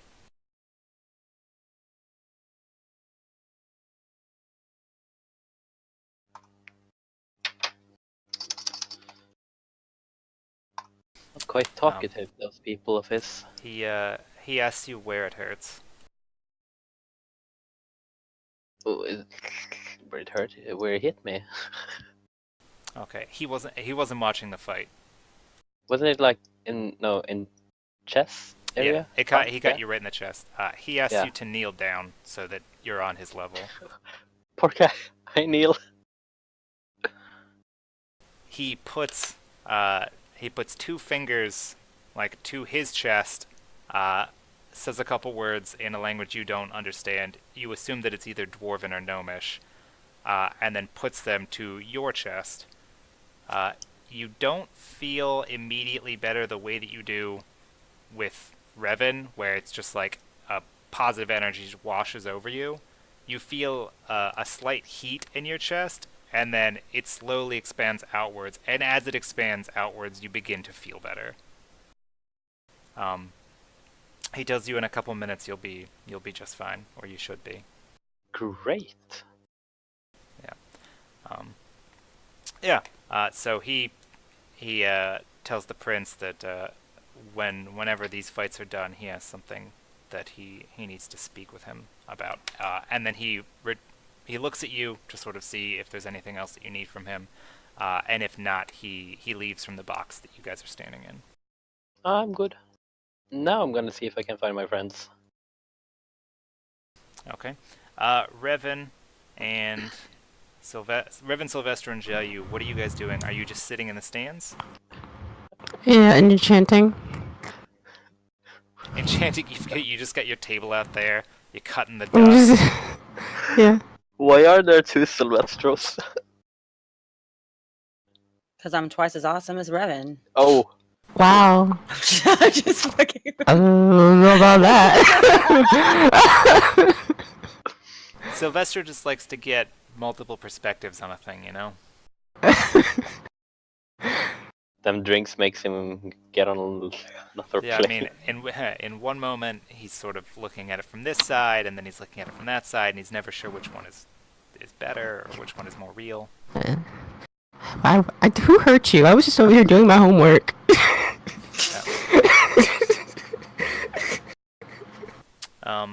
So you go over there. By the time that you make it out of the arena, or out of the area you're in, to the other side of the arena to enter from like the fan, or the way that most people enter, and find Revan, the next fight will have started. Nice. And then we have spears versus knives. A Celestian with a spear versus a human with 2 long daggers. They could be short swords, but you're fairly sure they're daggers based on the name. And then I will be back in 1 second. I just gotta grab a drink real quick. But you guys can speak. Like I said, while you're talking, the battle will be going on down on the field. So, Revan, you got any merchandise? What? Do you have any merchandise? No, I say as I have my hat, a cloak, shirt, everything on, drinking from my cup. Don't let him fool you. He's definitely got your merchandise. I mean, you can see it right there, Sandre. Are you sure about that? I think it's something in your tea. I'm confident as I wave my foam axe, the foam hammer.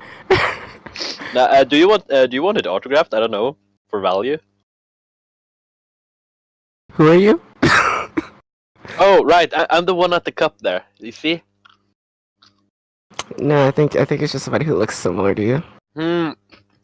No, that's really racist of you. Just thinking all orcs look the same. I mean, I don't know. You may have a twin somewhere. True. I mean, I've never seen you and Sandre in the same place at the same time, so how am I supposed to know?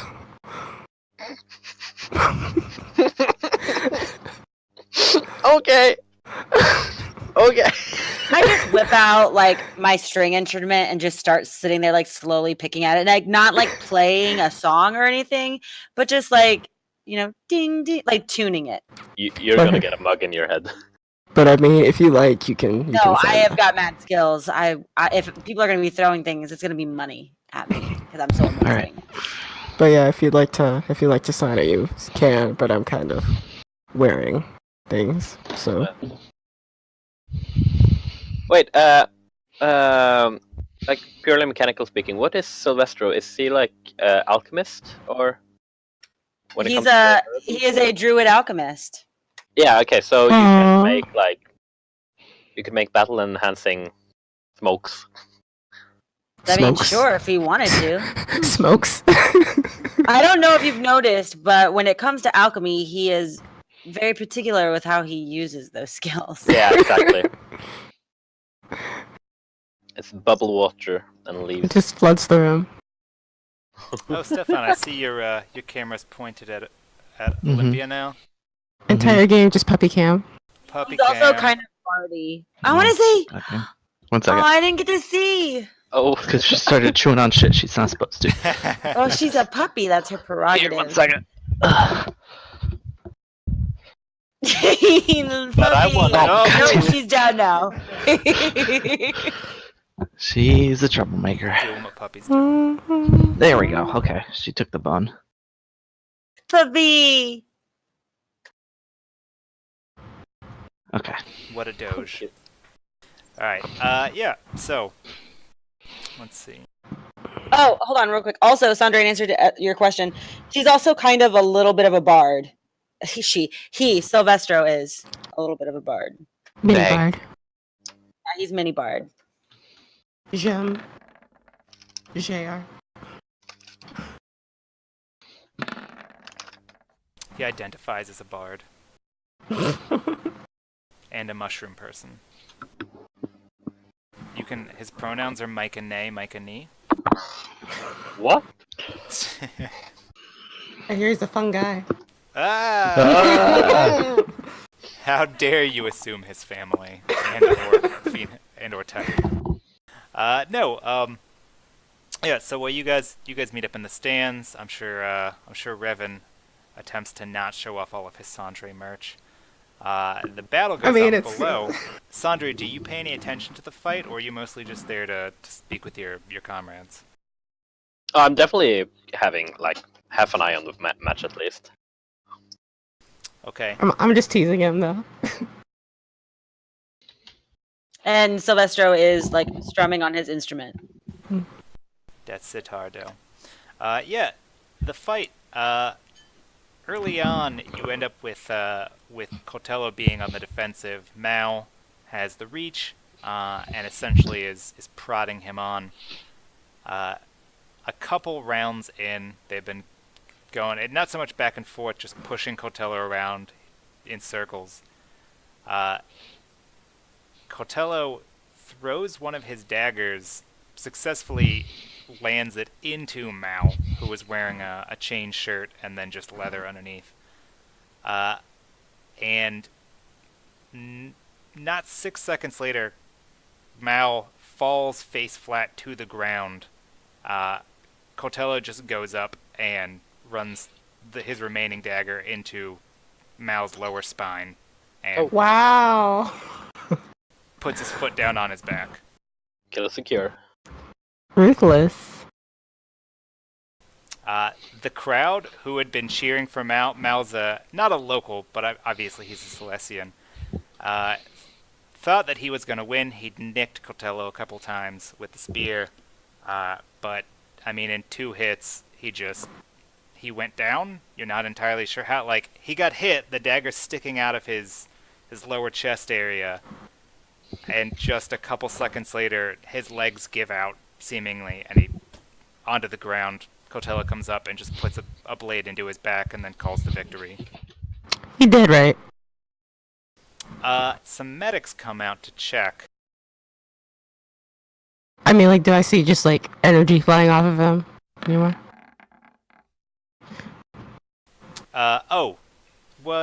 What's the range on that for you?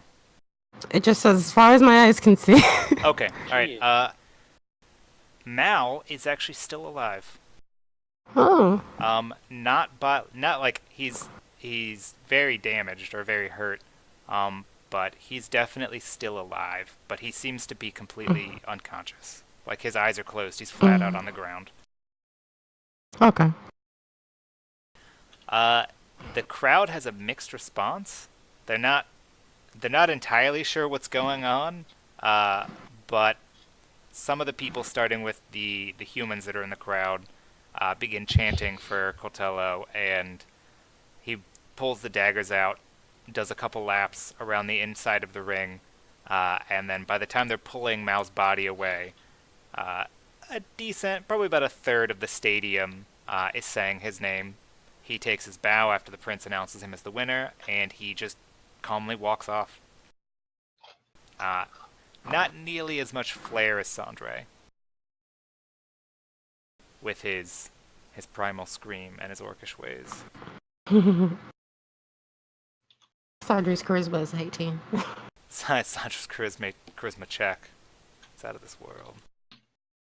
Alright, and then the last one, between Daria the Swift, who was the only other person that had killed another contestant in the first round, and Lycian the Gloom.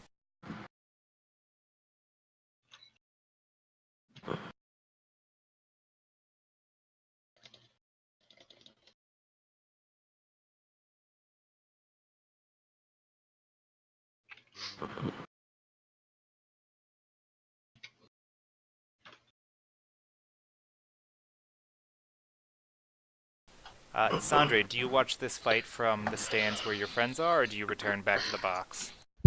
I'm gonna return to the box, but on the way, I'm gonna see if I can find a merchant, and I'm gonna ask him who like organizes all this merchant stuff, merchandise. Oh, you stop by one of the stands, and they're happy to answer for you because you see they've got like a couple mugs with your name on them.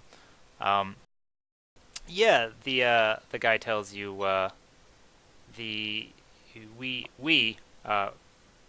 merchant shopkeeps, and whatnot. We actually pay a fee to the city. The city's the one that's putting on the event. And we legally are allowed to produce things with the names or images of the contestants. Part of that money that we pay in is then used as a turnaround for fees for the tournament and or the winnings. So if you want the money, go in. So there's no people I can go to and get like a sponsorship deal with. No, because as it is, they pay the state, and the state pays you. So the state is acting as the middleman in this. Yeah, and I already have sponsorship with the chance of winning. Yeah. Okay. By the way, people are loving Friendly Sing's alchemy shop. Big boost. Right. Big boost. Right. Big boost. I hope it isn't a scam. Selling watered down stuff, you know? Well, I mean, its potions have worked so far for you, right? Yeah. Yeah, you drink the reach potion, and one of your arms grows and the other one doesn't. And you're like, oh Yeah. no. Oh no. It's half. They watered it down. I'm gonna ask him how much it would cost for like if he has like a mug for each of the 16 contestants that reached so far. If he has like one of each and can put them in like a neat box. No, I mean, to be honest, I'm sure some people make something for each of the 16. I know myself, along with some of the other shopkeepers here, and he sort of points through the crowd because there are people milling about between fights, and says, most of us waited until the afternoon yesterday, when after a couple fights had come in and we knew who the 8 were going to be, and production started then on monographing and getting the names and images on the merchandise here. I got you. But he pulls the side of his stall open for you. He says, I do have mugs and the like, as well as these. And he brings out, and they're like leather patches that you would sew to like a backpack or something. And he says, I have these at the very least for all 8. Unfortunately, I didn't get these sold just yet before the matches. And he's got some for Pugno,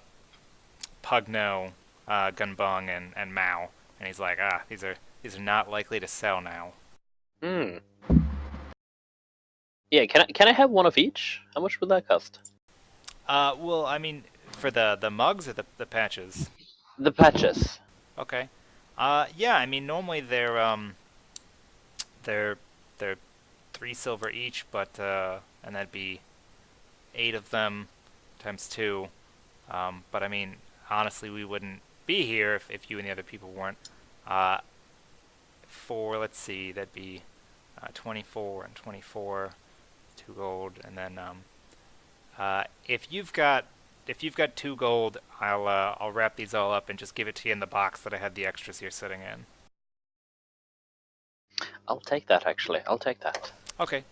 So he takes some of the extras that he has out of the box and puts the mugs in their place and hands it to you. It's about 2 feet by about 1.5 feet. It's not an exceptionally like well-crafted box. It's just one of his things that he was keeping stock in. Fairly thin. It's got a latch on top.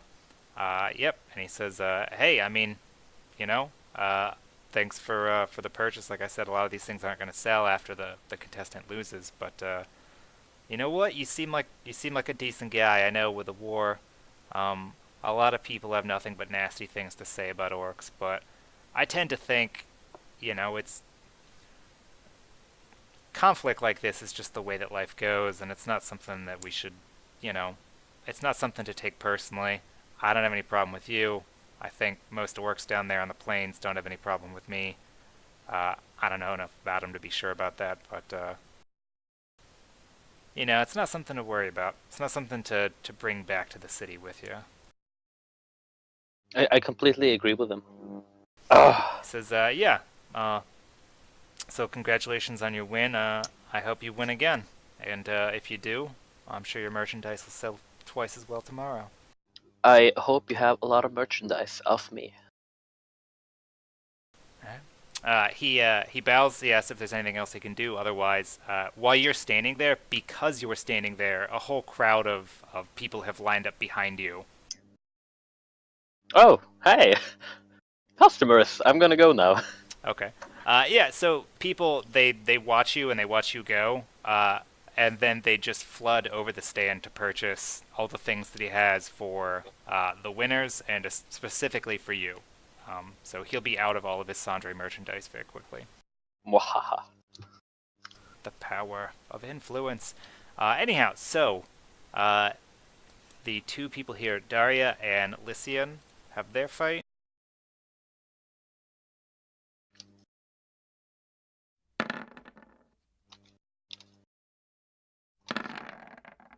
Oh my gosh.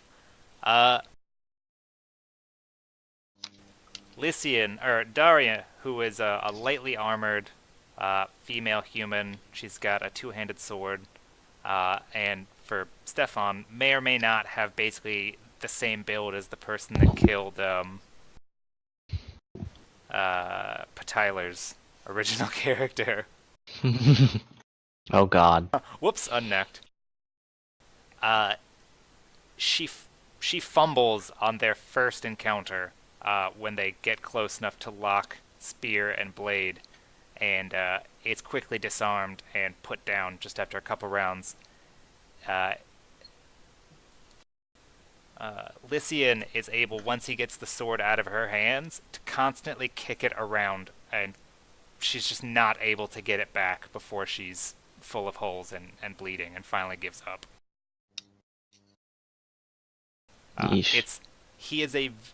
Unfortunately for Sandra, he's not able to watch this because he's moving around. He's an extremely graceful fighter.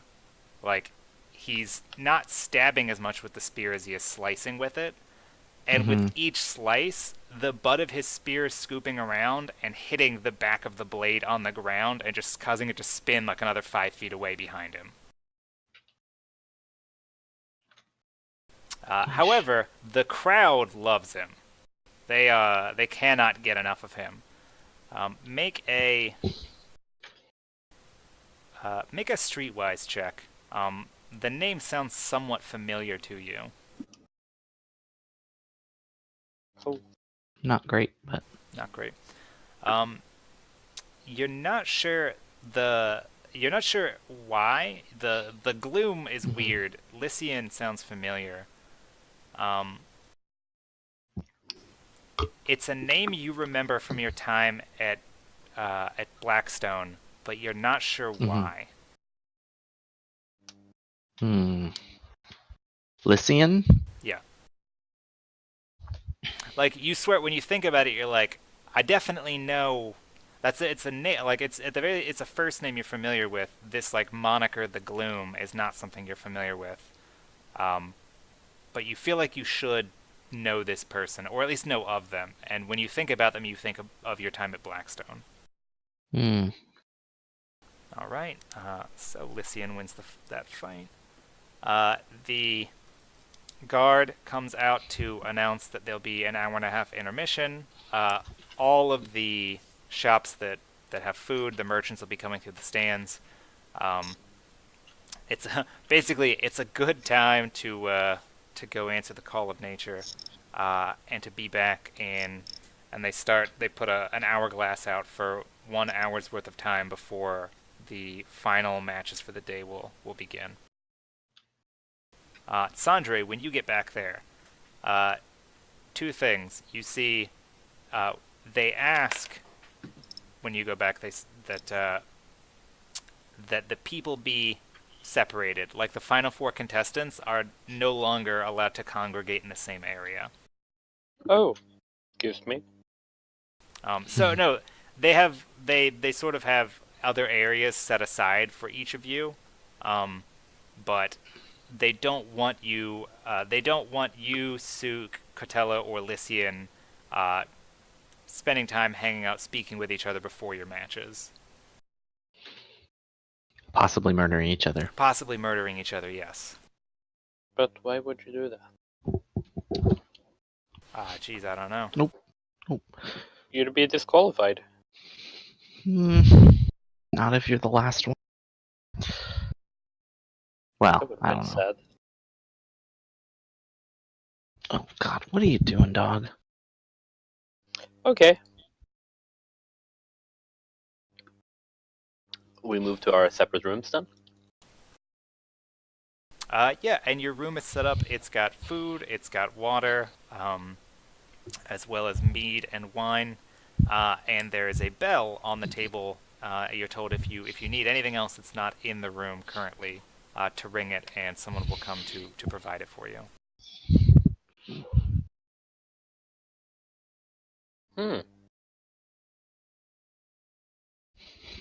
Should I ask for one then? Do you You want certainly some? can.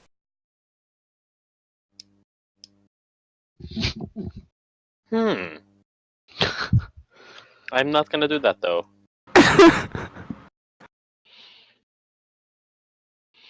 Don't want to catch something last minute. Yeah. You know? Yeah. Yeah. You know, I'm thinking last minute you wouldn't be able to catch something that would affect you that quickly. Ah. You never know. Unless someone, Yeah. like, stabbed you with a dagger and poisoned you. Exactly. I'm gonna catch a wound. That's what we're calling it now. That's what we're calling it now. Yep.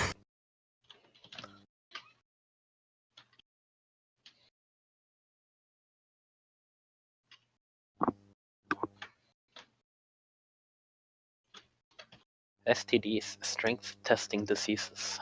Well, there you go.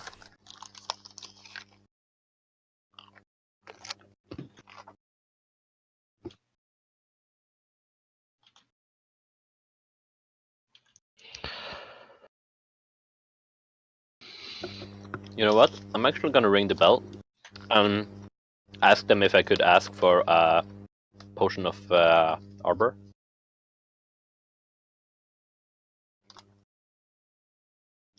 The person that comes in says they don't have any such things, but if there's anything you need as far as food, water, if something gets broken, you can call on that. But they don't have anything in the way of alchemy or enchanting on hand. Was worth a shot. It's worth a shot. It's worth a shot, sir. If you do need anything else, though, feel free. Ring the bell. I'm right outside. I'm assigned to the rooms here with you and Sook. Just let me know if you need anything. Oh, ask Sook if he wants to sign this, and I hand him the leather badge of Sook. He looks really uncomfortable. I'm too dumb to understand. He's like, sir, I don't know if I'm allowed to pass like a message back and forth between the two of you, in this fashion. I'm gonna go I'm gonna go speak with the coordinator. If I can do that, I will be right back, and I'll get that taken care of for you right away. And he vanishes. Making people uncomfortable. Oh yeah. I'm gonna have a feast in here. Feasting. Wait, what's the rule? No drink or eat before 30 minutes before a fight, right? I've never heard that rule. Okay.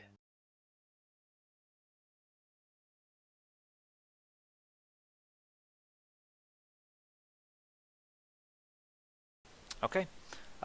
So if you don't call for anything else, the hour goes by, and they announce to you and Sook that you guys are up first. You'll be fighting in the third to last match.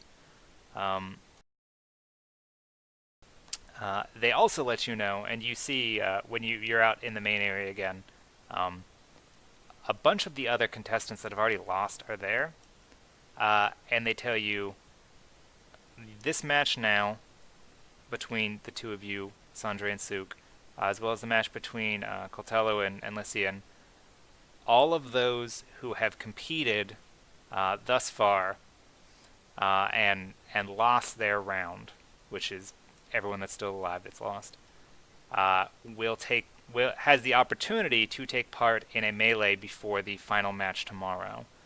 And anyone that wishes to do so just needs to make sure that they signed up for it here today. And they have a list going on the table next to the entire feast worth of food set out for you guys. But only people that lose? Only people that have lost a match, Yes. because they're disqualified. They do tell you that even between you, Sook, Cotello, and Lycian, from this point on, even those that lose will still have a monetary reward for the place they've gotten to. So don't die, people. Yeah. You can't spend it if you're dead. Yep. No, Lara knows that. Nothing. Alright. Hey, I gave you the finger guns. I don't need to hear this. Okay. Alright, yeah, they let you know. Your match will be up in 5 minutes, and a couple of the guards lead Sook away to the other entrance, and the remaining guards lead Sandre to the close entrance that's underneath the box. You have the opportunity when you're on your way over there to speak with the guards about anything. Do you ask them anything? Do you make any small talk whatsoever, or do you just wait until the battle begins? I'm gonna ask them what they would wish if they won. So you ask the guards, if you could ask for anything, if you could do anything. If you could ask the prince for anything, what would you do? The one guy sort of looks around, rubs his very weak lizard man jaw. 2 girls at the same time? Nice.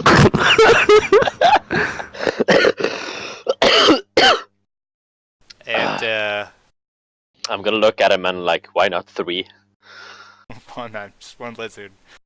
The other guy says he wouldn't mind seeing the hidden capital just one time, if he could ask for anything. But assuming that he could get both, he'd see the hidden capital and also 2 girls at one time. He corrects himself. Like the other guy looks at him and he's like, "Come on, man!" And he's like, "No, but also that. If I could do both," and he winks at him, I would. 2 girls in the hidden capital. Okay, that might be. I mean, I'm sure the prince could grant it, but it's asking for a lot.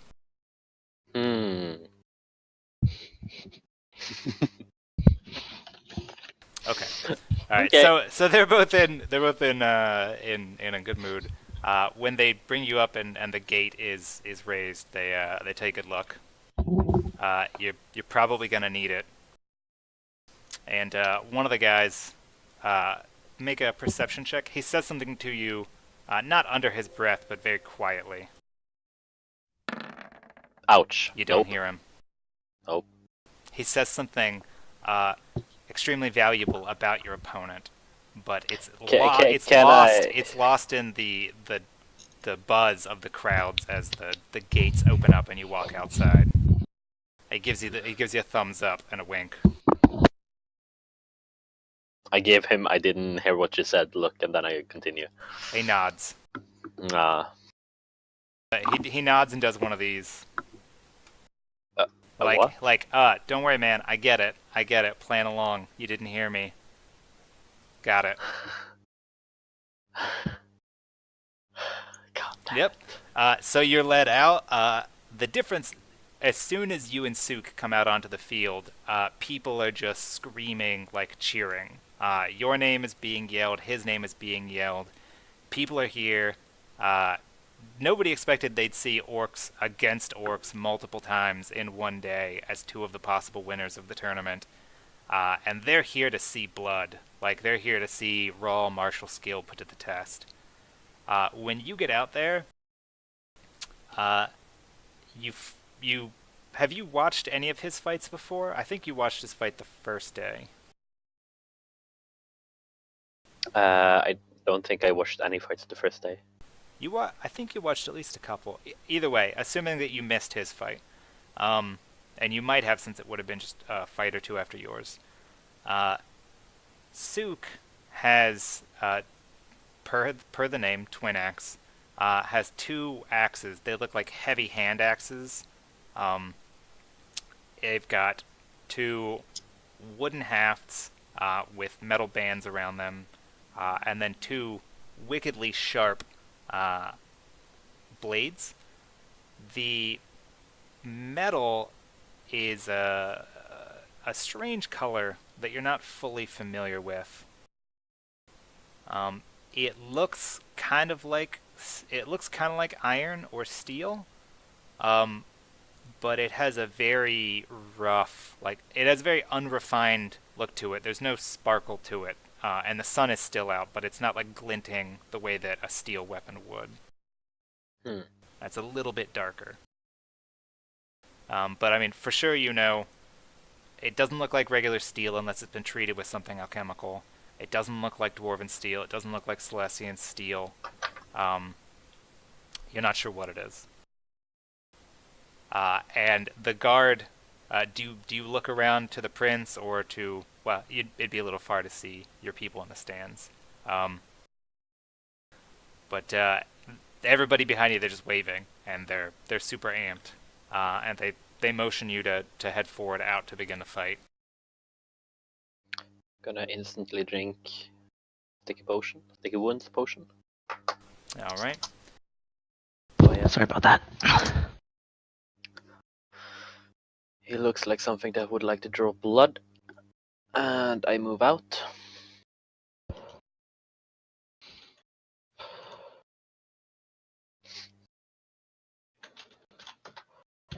How far out do they want me to go? The expectations that you go just so that you're on the other side of the pillars opposite him. Yeah. Okay. When you get out there, he pulls a a little vial himself out of his jacket, drinks it. His arms, which were already like barrel thick arms, explode outwards, and just like it looks just like a mass of veins, like tree roots running down from his shoulders. Can I try to do an insult? You absolutely can. Do you mean you're gonna try and do like an orc insult with the hand gesture? No, I'm gonna shout something. Oh, go for it. Be right back. How long have you been single? Let's see if anyone in the stands hears that. No! No! Oh. Why do I attempt this? A couple people in the stands on the behind hear you, and they're like, "I don't." What? No, okay. Yeah. I say it at Orcish so people don't hear. The one person at the stands that was laughing the first time you said it was Silvestro. He's slapping his knee and slapping Revan's knee. He finds it hilarious.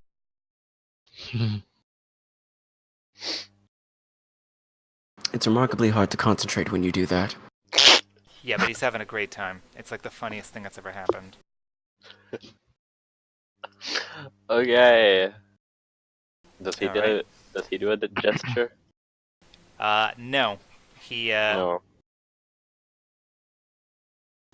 he rubs the two axes together, off one another like a sharpening stone, and you see electrical jolts jump from one to the other.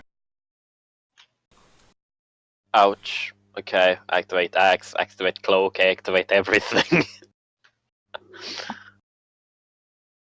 Wait, how often can I activate the cloak? God damn it. Is the cloak once a day? I think it's 3 times a day, actually. Doesn't say. God damn it. I think it's once. Once? Okay. Never mind then. Let me check real quick. Cloak. Cloak of Natram, okay.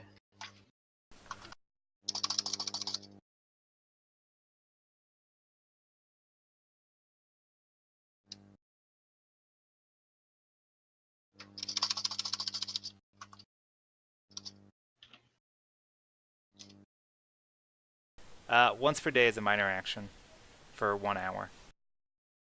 Yeah, god damn it. It's fine. I'm sure this guy won't hit as hard as the other one. Elemental damage goes through anyway. All right. The Haha! oh jeez. Haha! Jeez. What the? We were not prepared. No. Somebody blew the whistle. No, the prince blows the whistle, and both of you just like look up at him, and you're like, "Oh shit, that's right, we're fighting." That's what we're That's here the for. second time you've done this.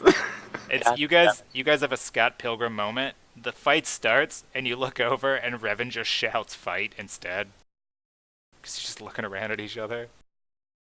Yeah, you're up first. Gonna go there, defensive stance. Let's see.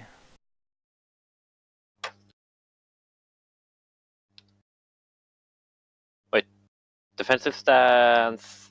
That's a one action, not a full action, right?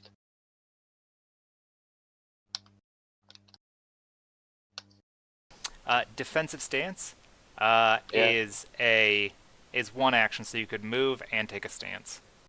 Yes, okay. Okay. He moves up to you.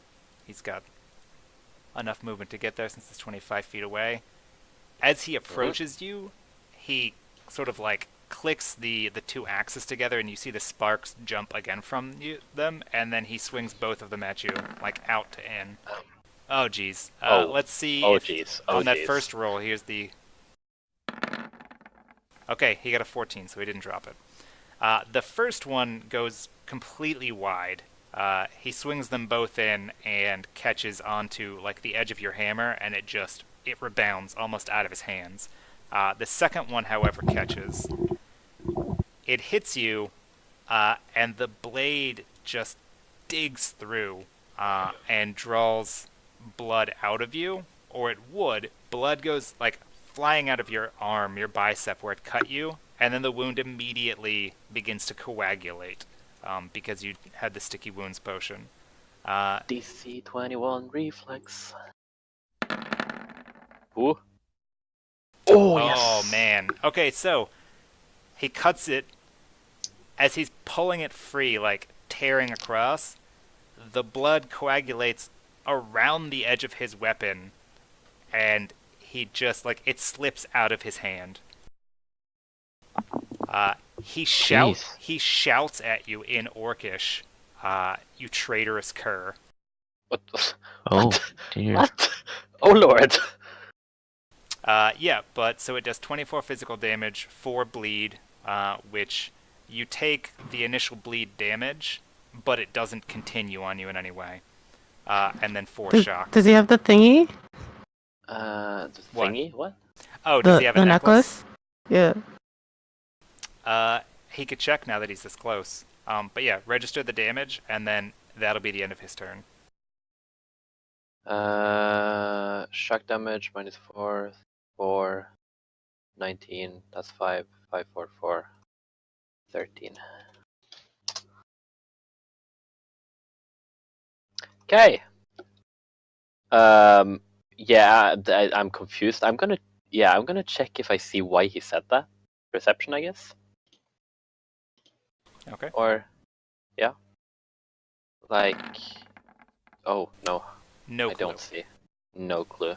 You don't see, I guess you wouldn't be able to hear what Revan was saying. But if you're not even whether you're looking for the necklace or not, you don't see it.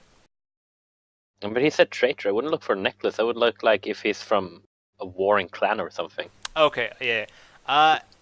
You're not sure why he said that. He may just think that the sticky wounds potion is not fair. Okay. Okay. You know what? Somebody needs to shut you up. 31 is definitely a hit. Oh, you remembered your fire this time. Yeah. Told you, I activate everything.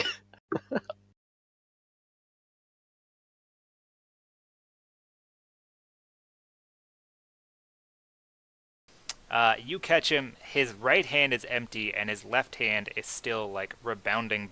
Was rebounding backwards off the head of your hammer where he had missed you and hit the weapon instead. You just catch him straight across the chest, right like underneath his pecs into his lower left side. And if you were a bit stronger, you feel like you probably could have just flat knocked him on his back from the attack. He knocks back about 6 inches from there, and his hatred seethes out from his eyes, but most of the wind in his lungs is also seething out through his mouth right next to it. It looks like it hurt a great deal, and he's breathing hard from the hit. Let's start moving around. One step. Does he take a attack opportunity? He glares at you, and he doesn't strike at you as you move. I'm gonna move one more. Nope. And one more. Nope. Okay, stop. Nope. He watched one of your other fights. Oh, okay, he's a smart one. Yeah. On his turn, he makes I think he has to make a combat maneuver check, actually. To take the weapon off of you. That would hurt a lot. It would hurt. But he has to make the check. It doesn't say anything in the notes. Actually, I imagine it's probably the blood's not enough to hold the weapon to you. It's just enough to tear it from his hand and then drop. So we'll say he doesn't actually have to Whoa, that's not 100%. Where is I'm it? just worried on his end that would provoke attack opportunity. Would it not? There it is. Yeah, no, he reaches down and picks the weapon up off the ground. which is his movement, and then he attempts to attack you twice with it. With both the two weapons.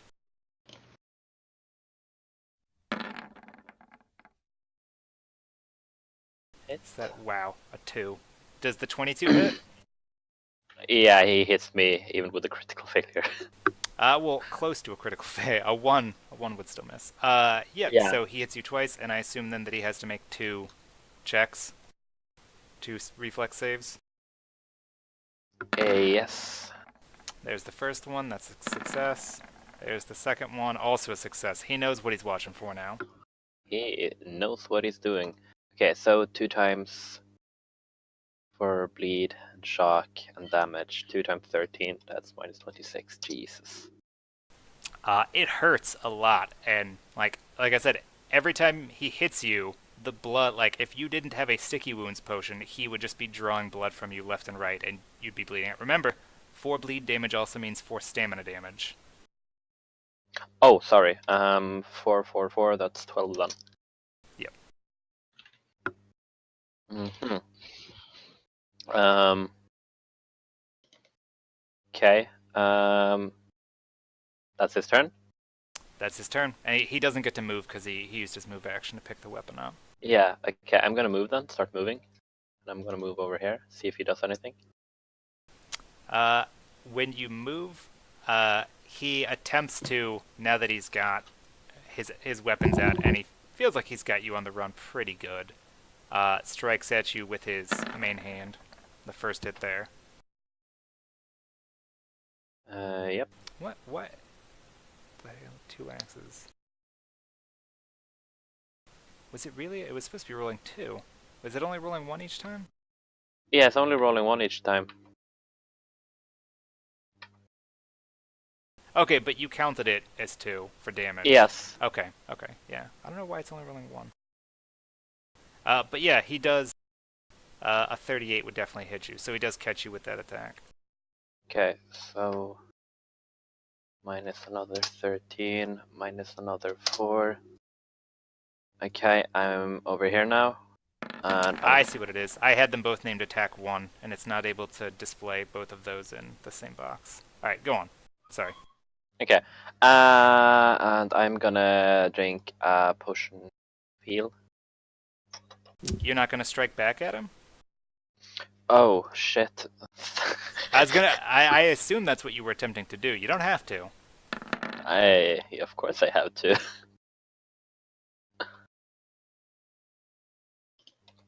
That's my game. He catches you with the main hand there. When you hit him just upside the jaw. He's out cold. It's just he's a really, really physically imposing, strong guy. He's only wearing a chain shirt. It's a well-made chain shirt, but it doesn't offer the same kind of protection that like your plate mail does. He collapses backwards, just flat on his back. He's clearly still breathing, but he is unconscious. I declare victory. The prince names you Victor. The fight's over, and the stands, everybody jumps up and is shouting your name. The prince declares that you shall be one of the 2 parade goers, that you will have a feast thrown in your honor this night, so that people might remember your bravery and your martial skill, and we shall see you upon the field tomorrow. The guards call you back. They immediately call for a medic to see to your wounds, and then they hurry you off with a bunch of people that are the feast and parade planners to make sure that you are ready for the event tomorrow. Nice. Okay. Yep. They pull out, they've got a token, like cloak and a circlet of sorts and whatnot, that they show you all the things that you're going to be expected to wear in the chariot during the parade. And you can give it some amount of input, but a lot of this stuff is ceremonial things that you don't necessarily understand, not being Silesian, but you do get, like, garb as part of ritual combat is a thing that you are familiar with from orc culture. I'm gonna ask Shayu to have some input here, because I He's don't not know. there. Oh. I'm here. Oh, I'm Oh, not he's- there. He's, Oh, yeah, he's but not there. he's not there with the guys. Oh, They okay. tell you it'll take about 2 hours to get you prepped for tomorrow, and then you'll need to be there at 10 in the morning so they can get everything ready. And the parade itself takes more than an hour before it gets to the arena. Wait, it takes 2 hours tomorrow or 2 hours today? 2 hours today, then you can Okay. go home, and then they expect you to Yeah. show up at 10 the next morning. Yeah. Okay. So they pull Sandre away. Sandre will not be seeing the match between contestants 3 and 4.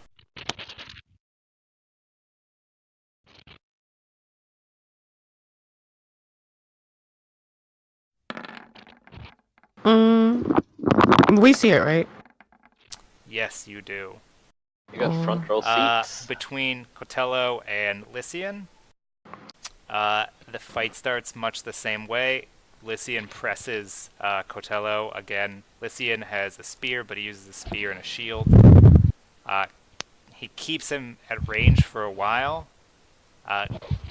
Cotello gets a couple jabs in with the daggers when he's able to get inside, and he is able to manage not being disarmed by Lycian. He puts him on the back foot, and after 4 or 5 strikes, Lycian lets out a gurgling sound and collapses to the ground with spit and foam coming out of his mouth.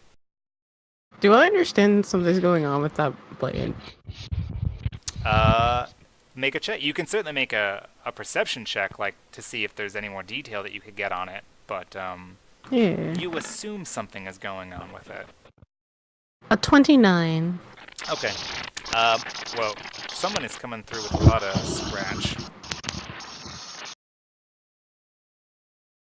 Okay. Whoever it was. Sorry.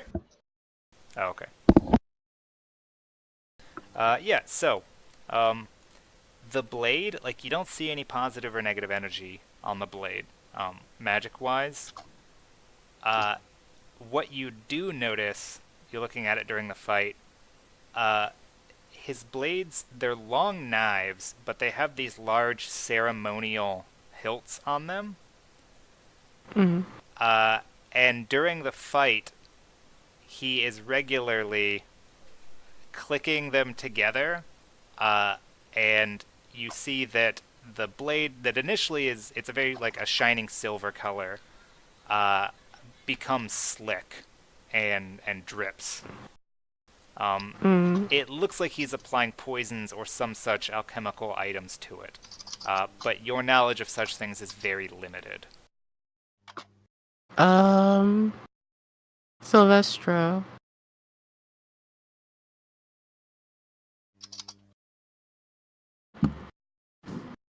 Sorry, I wasn't paying attention. You're fine. What I miss? Those blades. What blades? The ones that human is using. What human? Sylvester clearly hasn't been paying attention either. The one in the and his eyes are a little glazed. The one in the fight. The one in the fight currently. Down there. Oh, down there. Yeah, Mhm. those are nice swords. Yeah. Do you happen to see that liquid that's on the blades? Blood? No. It's what color is it? Is it it's like water, right? Like clear? It's slick like water. Silvestro, as old as he is, I was about to say, may I not have old eyes. the necessary son. perception to see something near 100 feet away like you can with your eagle eyes. Do you? Nope. No. Do you understand a poison that might make somebody have? Do you know of a poison or something that might make somebody have the same effect as individual who is foaming at mouth currently? He's got the rabies, you're saying? It looks like he's been poisoned. Okay, well, I really can't see well at all, son. So you're gonna have to tell me exactly what it looks like. So you said foaming at the mouth. What else? I'm gonna convey the appropriate information. Shut up. Give me a second.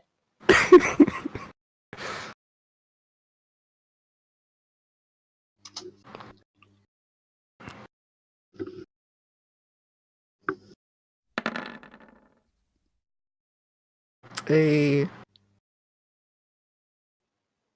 That was to you, Derek. I'm identifying it based on the appropriate information that Revan supplied me with. Which, and rolling a nat 20 isn't fucking bad for Sylvester not being high as hell and not paying the fuck attention. Mm-hmm.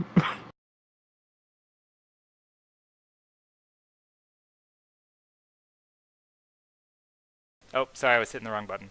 Mhm. Yeah, no. Yeah, you're like, wait, what? Oh, yeah, that thing? That's exactly this. I know exactly what that is. It sounds like, because you have a 37, so you know exactly what it is. It sounds like either an exhaustion or a fatigue poison.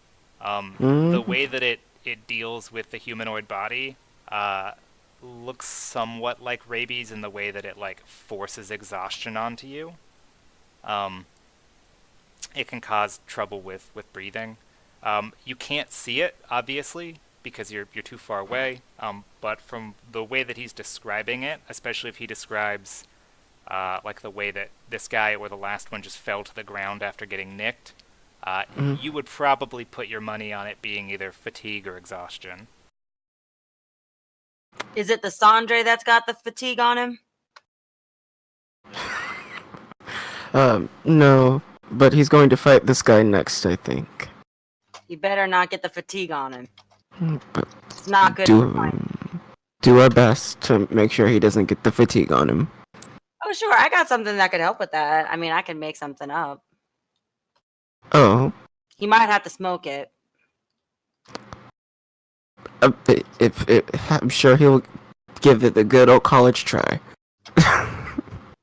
I don't think Sandre went to college.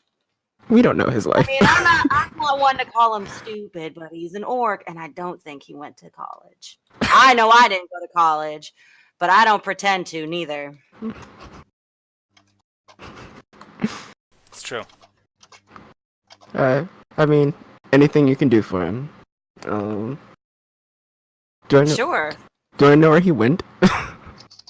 No. Since you mean Sandre? Yeah. At the end of his match, he went back to like the Undercroft area where he seems to go before and after each fight, and you haven't seen him yet.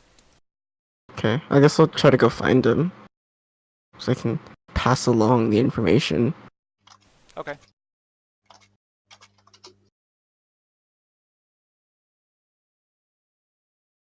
Can I wait? I don't know. Can I do that? No, I can't do that. Okay.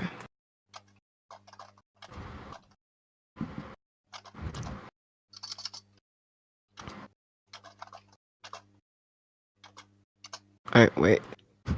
What? Wait, Ijai, you still here? Yeah, I'm Yeah, here. he's here. Like, are you right next to me? Looks Where like are you exactly? We're standing in the stands. Yeah, probably. Do you still have that, like, weird spiritual connection with Sanjay? What do you mean? I can't communicate with him if that's what you mean. Okay, I was making sure you couldn't do that or not. Nope. Okay, I'm gonna go find him. Okay. Are you just wondering where he is? Yeah. Oh, okay.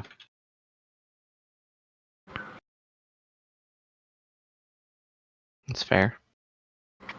So I'm gonna go find his location. Okay. I come with you. Because that's what I do. That's all I do.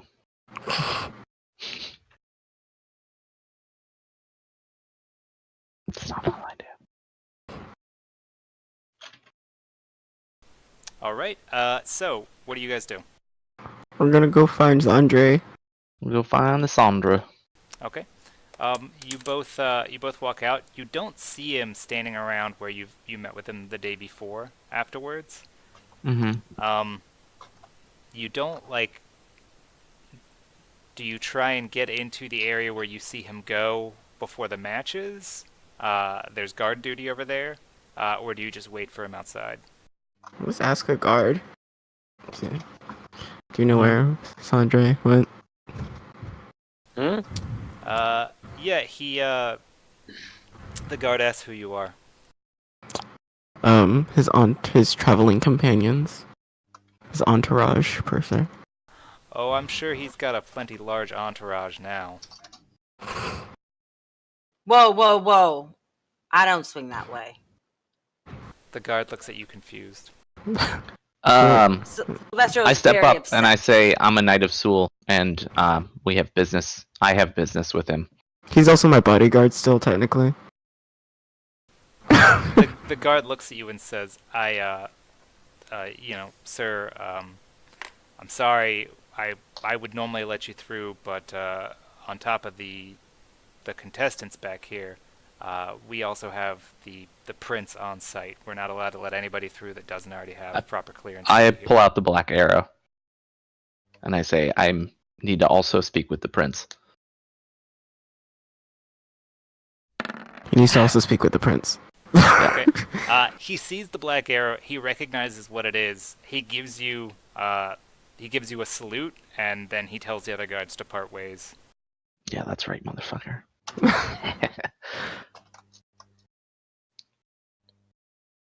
All right. All right, Let's you go go down for there. it. Yeah. When you get back there, there's a bunch of people back there. There's a bunch of actually make a perception check. They look familiar. Do. 20. It's everyone you've ever killed. Oh, that's it? That's it. It's like that level in Snake Eater. No, it's all the contestants that have lost a match before are sort of milling about. You don't Oh, see Sandre won't be down here. you don't see Sandre in the room.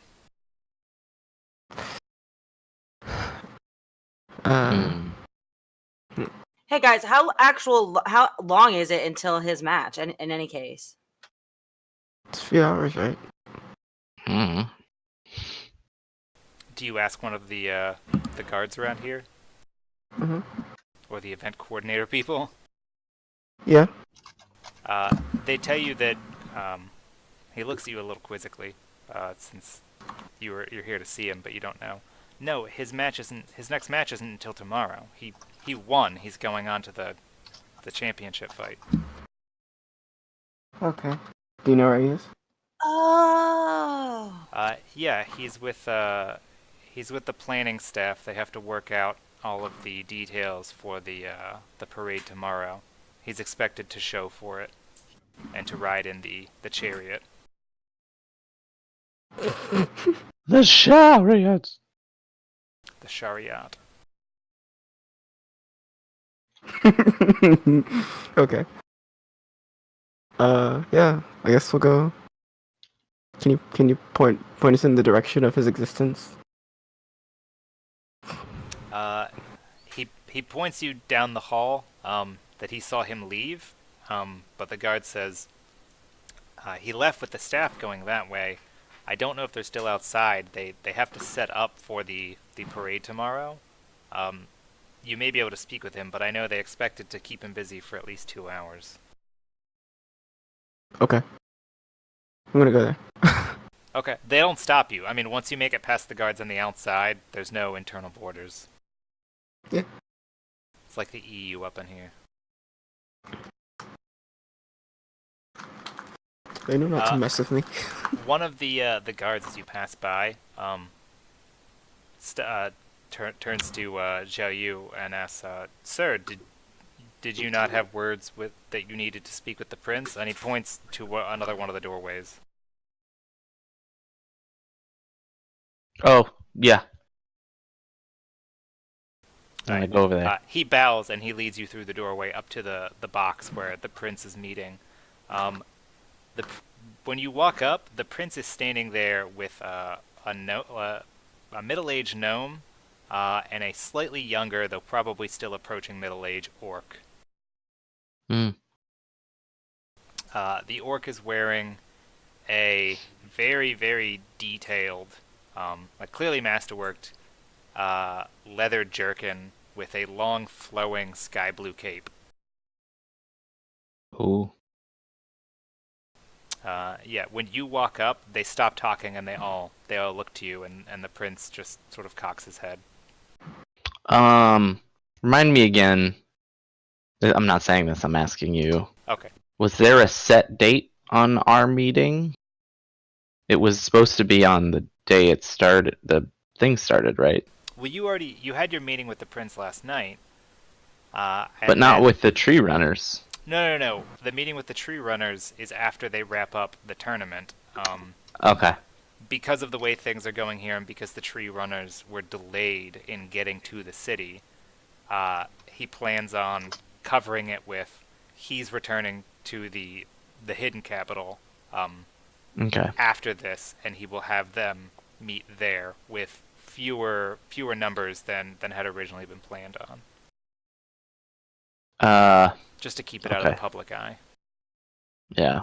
You notice he tells. Yeah, go ahead. Okay, so you asked me that rather than him. Yeah. Okay. So he's still waiting for you to ask him something. Oh. Or to say something. Yeah. So as I kind of like look at all three of them and I say, "Oh, this looks much more important than what I had to speak to you about. I apologize." And then I kind of wave myself off. The prince nods once, and the orc just sort of scratches his chin, and then the prince and the gnome, or the prince and the gnome, the orc and the gnome both turn back towards the prince and they begin talking again. Okay. Do I hear what they're talking about? Pow! You hear something about, you hear Kasprim and Sewell are the two references that you pick out, but you don't hear much else. Okay. I won't say anything. Okay. I just leave. When you get back to the main room, Revan is no longer there. Sylvester, did you follow Revan, or did you stay there in the room with all the food and alcohol?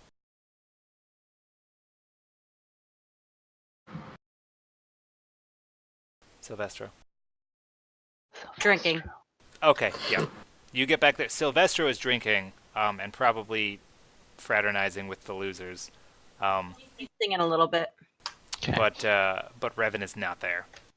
Okay. I ask the nearest guard where the smart, nerdy boy went. He gives you About yay tall. he pantomimes like shivers, and then he points down a hallway, and says he went that way. Okay. Thank you. And I go. And he sort of like not rough or anything, but he like puts his hand on your shoulder as you walk by, and asks, I believe I saw the older gentleman there walking with you. Is he with you?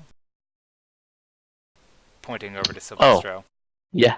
Could you take him with you? I don't think he's supposed to be back here. Oh yeah. Yeah, that's fine. Thank you, sir. Thank you. All right. I grab Silvestro, and we dip out of there. I have him grab another bottle though. I 'Cause, offer Jayu a little wiener on a stick. Ah, if only. And then I say, let's take it for the road. Okay, and then I eat it. Perfect.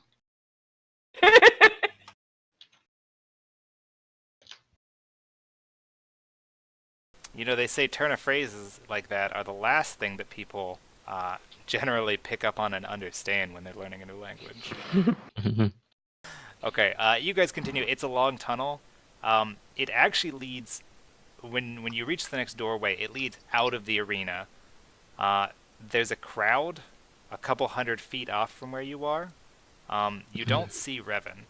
Revan, when you walked out, the crowd was a little bit closer, and you could see Sandre was with the crowd. I assume you approached them. Mm-hmm. When you get up, it's about a dozen people taking proper like sizes for Sandre, like they were making him a suit, putting a cloak on him. There is it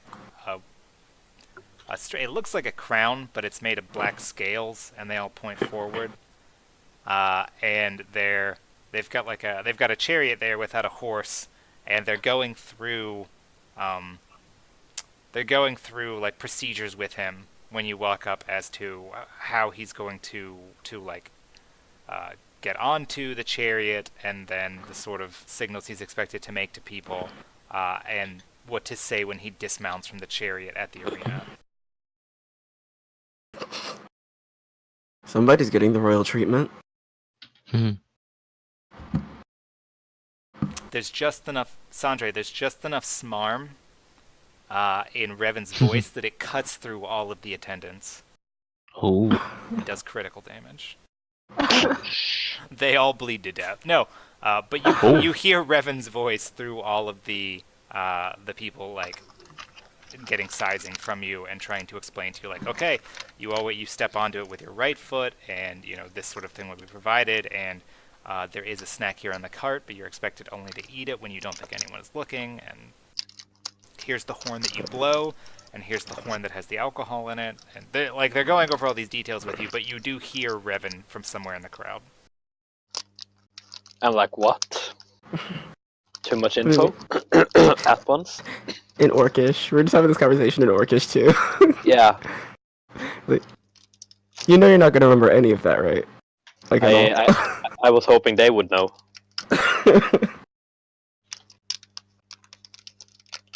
Somebody Can we have like a stunt double do this? They don't know what that means. Could we have like an impersonator? Oh, no. You guys do realize he's not going to remember any of this, right?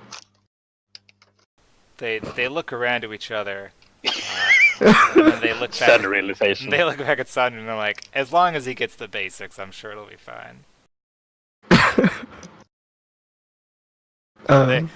You notice there's a look of desperation going back and forth, like, oh shit, this is kind of our job.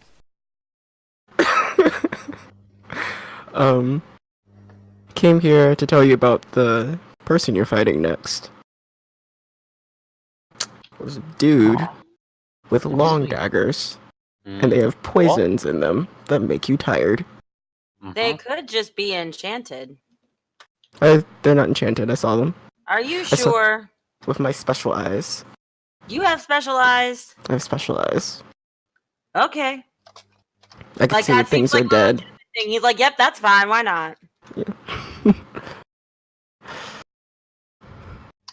So yeah.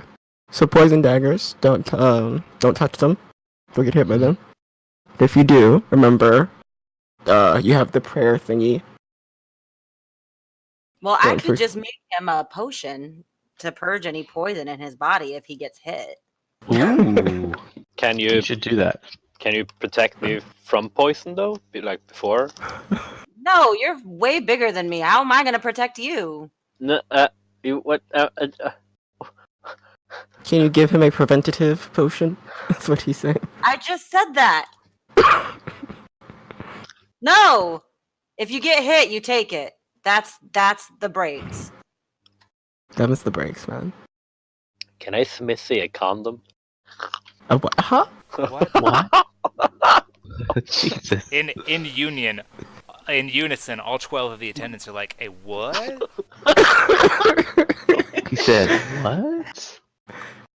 I like how it's like, It's like a Flash a cappella group. They're just all in unison. I like how this conversation is like swapping between like Orcish and Celestian. Okay. It's such a great combo. I speak Orcish and Celestian, by the way. So if you're talking to me in Hey. Orcish, I'm responding in Orcish. If you're talking to me in Celestian, I'm responding in Celestian. So Hey. I'm not going to help with the flip-flopping thing, but just so you know, I am understanding anybody who is speaking at the moment. Okay. All right, Mr. Hoity-toity. Oh, the translation. Okay. Okay. So Jayu was left out and speaking Orcish. Listen, I'm speaking my own language now. Look, you and Sandra have a bond that goes deeper than words. Yeah, it's penises. Wait, what? It was. Oh wait, right. As long as Sandri's in the same room, you can understand Orcish too. Mm-hmm. Okay, so we can all speak. We might as well just speak Orcish from now on. No, I understand it. Yeah. I would never speak it. Oof. Oh. I just Harsh. realized something about that orc that called me a traitor. Hmm. I had weapons and myself in the same room as the prince. I think the warring tribes might have wanted me to execute him. Maybe. Maybe. I mean, that's an option. Maybe. But yeah, No. came to tell you that. Don't forget about the.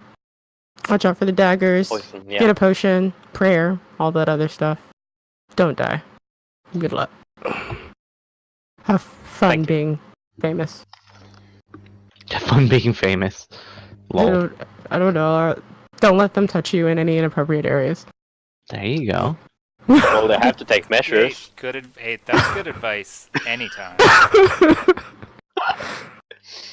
Guess I'm not.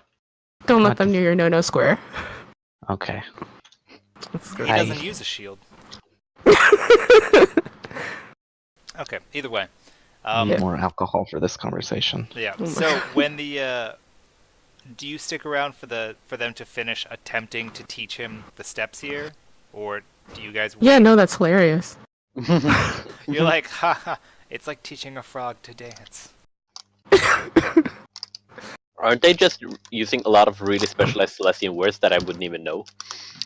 They're attempting to break it down for you, and about a third of them speak Orcish. Ah, lovely. Okay. I mean, like their attendance in the capital, like they should speak more than just the local tongue. It's like the Tokyo Olympics. There you I go. was gonna ask, aren't they just dressers, but tailors? Are they all tailors, or it's like half tailors trying to like measure stuff off my to get the size fits and everything? They're making sure that the crown that's being crafted, along with the cloak and all of it, that it sits right, that it falls right, that it looks good, and that the other stuff that goes in the chariot with you will leave you enough room for like the size of your stance, your gait, all these things. Like they want to make it as perfect as possible. Do you actually have like half an hour setup written down on how the ceremony goes down? No, God no. I mean, there's a Okay, chance that you'll thank just you. get drunk and skip the whole thing. So I'm not gonna. Thank you. All right, but yeah. So for like I said, for about 2 hours, closer to an hour and 45 minutes, until they give up. They go through the steps of what you're expected to do, and then when they finally give up, they're like, "Look, just be here at 10 o'clock in the morning tomorrow, and we'll make sure that you understand what you need to know before the parade starts." I'm gonna Okay. be enchanting that the whole time too. Tomorrow morning or evening? In the morning, breakfast time. In the morning. One breakfast of the time. guys that speaks Orcish says in Orcish, breakfast time 10 a.m. Or breakfast time 10. And then, yeah, they wave you off and they begin doing minor modifications to the chariot and the cloak and the crown. So what do you guys do now? It's only about 7:30, 8 o'clock. Most of the city is still awake, and so I mean, I know things didn't go that great the first time Sandre was a big deal, and you guys all went to a bar and got drunk, and then he got stabbed. But he's kind of a big Well, deal. we should definitely do tonight. it this time. Yeah. I'm gonna go to sleep so that I can start enchanting again tomorrow early. See if I can't get like this enchantment finished before the actual parade. Yeah, you know, the rest of you should go take what alcohol you have and go have a party in Alara's tomb. And take all of her gear with you. I asked. We already have our gear. I asked. Should I make the potion then? Like, does he need it? I don't. Yeah, make the potion, please. Yeah, make 2 if you could. Whoa, calm down. You'll get what you get and like it. You get what It you might get. Don't save pitch a your fit. Oof. That was a good. Say that again. I'm gonna make that into a song. Say that again. I You like get it. what she get and don't pitch a fit. I'm gonna make that into a song, and then I pull out my sitar and I start to like strum it a little bit and like. There you go. And there There's it too is. much for me. Yeah. So, you guys retire. Do you go out or do you just retire back to the apartment? Honestly. I don't go into his apartment. I stay like in the park, but I do whippeth out my alchemy kit and start making purge poison. What level are you in alchemy? I hang out with her. I'm an Him. expert. Oh, jeez. Sylvester's an old guy. I'm old. I've had. You, He knows all either about the make me herbs, the sticky spices. wounds. I know all about them herbs and spices. 11 herbs and spices. The special secret, even the 2 secret ones. Yep. It's not cauliflower, I promise.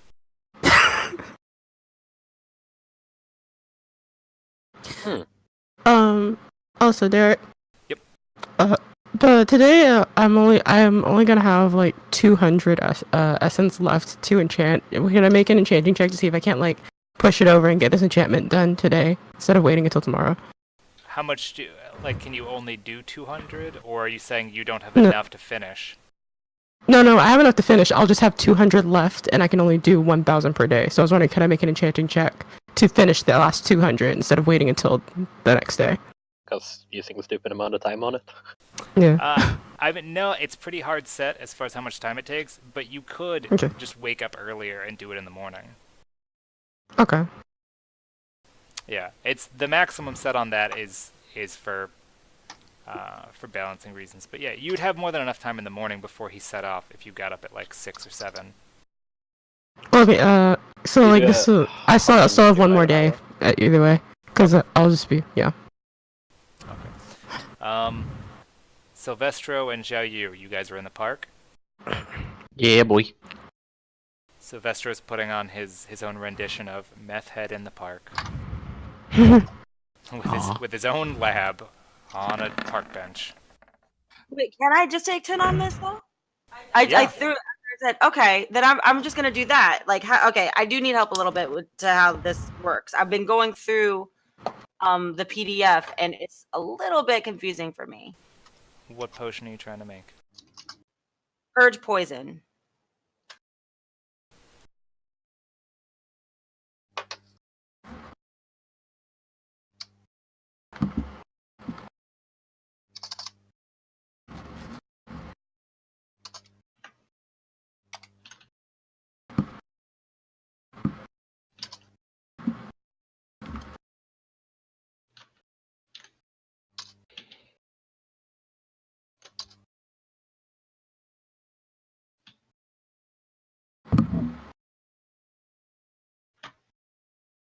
The score you have is not nearly. It would take you a couple days to put it together because it's an expert potion. Ha. But, like you had said earlier, you do have the ability to throw together a 10-minute potion that you could hand off to him. He just only has 10 minutes to use it.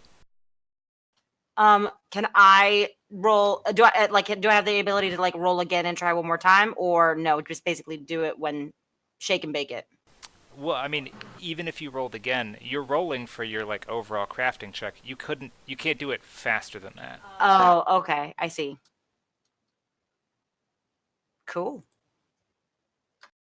Yeah, but you can hand off effectively the 10-minute potion. You just have to have a way of getting it to him, within 10 minutes of the fight. Okay. just throw it. Throw it from the stands. Sandre, catch! You really want the old guy throwing things down from the stands? Hey Joe, you throw it. No. Or we could just go down to the pit with him and just wait, like give him high fives on his way out. Valid option. I hate throwing shit like that. Okay, I can I do sneak it though. to him. After like doing a little bit of work, I do go back inside if Derek will let me. I go back inside and I say to them, I'm like, so I can make a potion, but I have to make it right before he is about to go into the arena, and then he has to use it within 10 minutes, or it is no good. That's fair. I think that'll work. I have to use it within 10 minutes? Within Mhm. 10 minutes. What the? What? Do you understand the concept of time? It's 10 minutes. Yeah, I 11 minutes too long, Sandre. Only 10 minutes. 9 minutes is fine. I feel 10 too or Cinderella. 11 too much. What? Jesus Christ. I'm looking at potions there, and I'm thinking you could make Traveler lesser, and I could just teleport behind them and be like, I'm sorry, kid. That is also a capability.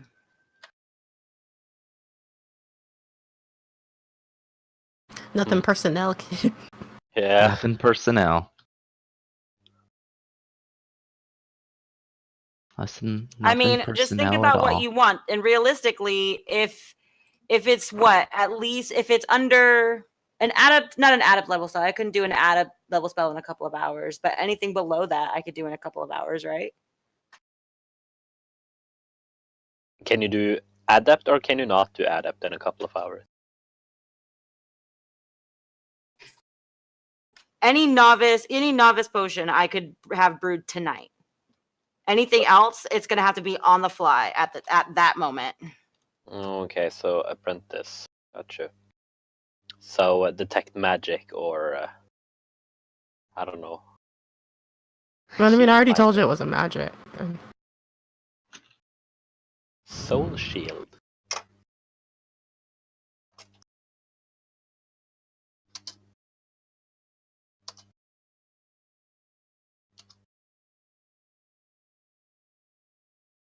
Nope. But you can still give me something. Pick one potion, and you got 10 minutes for me to make it. Like, I can make it right before you go out and then hand it off to you at the gate. It's true. And then And I your have fights to will drink not this. last longer than 10 minutes at all. No, Oh. wait. Yeah. Okay, like, just to be clear, I have to drink the potion within 10 minutes, or the potion will last 10 minutes? You have to drink it within 10 minutes. So, for example, Yeah. if you get hit, don't drink it right away. Wait until you get hit, but it has to be within 10 minutes. Otherwise, the potion expires after 10 minutes. Oh, okay, gotcha.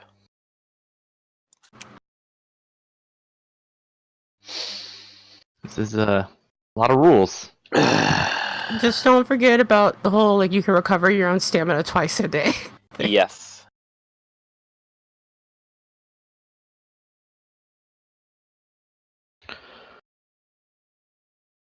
All right. Oh, wait, that heals, stat damage too, doesn't it?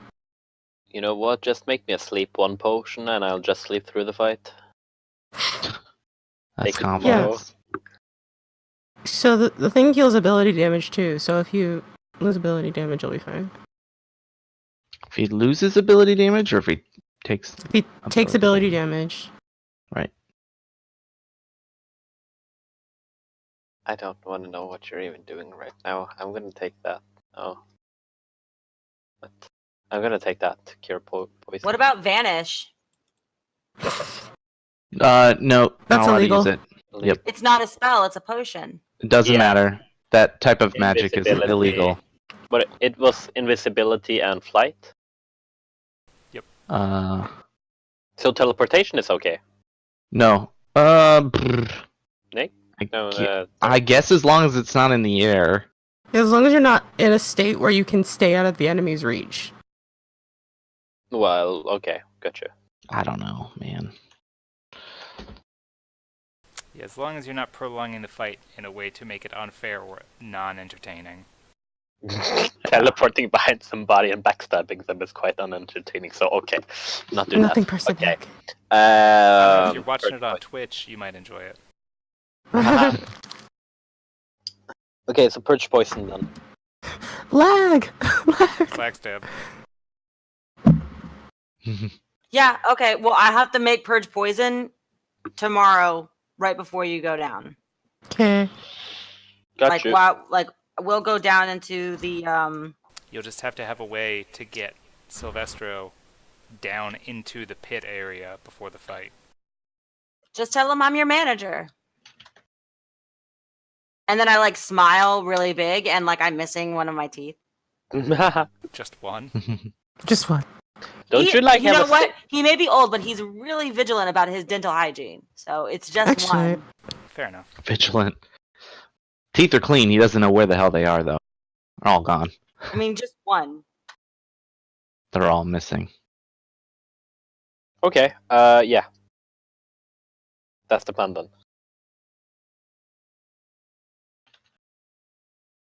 Alrighty then. Yeah. So, you guys just head to sleep then, until the next morning. Yep. Can wake up early. Alright. Guess that works. Revan gets up early, gets cracking on that enchanting. The rest of you guys wake up earlier than you did the day before, probably about 7, maybe 8 o'clock if you sleep in. Sandra, you know you're supposed to be at the tourney ground. You're supposed to be at the parade start area by 10. Yeah. And the parade start area is over by the North Runestone graveyard. It's in the central market area over in that direction. Yeah. Because you know that parade is going to go by the graveyard, because you were told so. No, one Ooh. of them. It might be the other contestant. It'll be yours. Okay. Fun. Alright, do you do anything? Do you stop anywhere before showing up there? No, that might lead into problem. I don't want no problem. We're walking Don't straight want through no- there. Don't want the problems. Don't I want want them Ratata appears. Zhao Yu and Revan, do you guys Yeah. go with him, or do you catch up with Yes. him? Okay. Revan, what about you? Yeah. I go with him. Yeah, I finished all I could do today, so. Okay. And Silvestre, you as well? Silvestro! What? God Yes. damn it, Silvestro. Yeah. Whatever. Are you high already? It's only 8 in the morning. When is he not high? Ow. He just never When comes he's down. super high. Nobody knows. He's like Archer. If he stopped all at once, the accumulative hangover would kill him instantly. There you go. Yeah, so you guys get there. There is an enormous crowd already gathered at the parade ground where it starts. The attendants spend the better part of an hour getting Sandre decked out with this very, very fine cloak that has the 5-pointed sign of Celestia on the back, with a crown of black scales that wraps about his head, similar to a Roman, like the... Man, I'm not remembering the name all of a sudden off the top of my head. But the leaf crown, I'm sure you're all familiar with it. That Laurel. The laurel that Julius Caesar famously wore so well. And they give him a scepter to carry. There's an area in the chariot for him to put his hammer down. Yeah, and as soon as they're like mostly sure that he's gonna remember which foot to step onto the chariot with, and which way to like wave, they have the trumpets blow. And the parade begins, and they just sort of push Sandre up towards the chariot and pray to the gods that he remembers half of what they told him. Make an Do I intelligence get to go with check. him since I'm his manager? Make a speech check. Attempt to convince them that that's the case. Okay.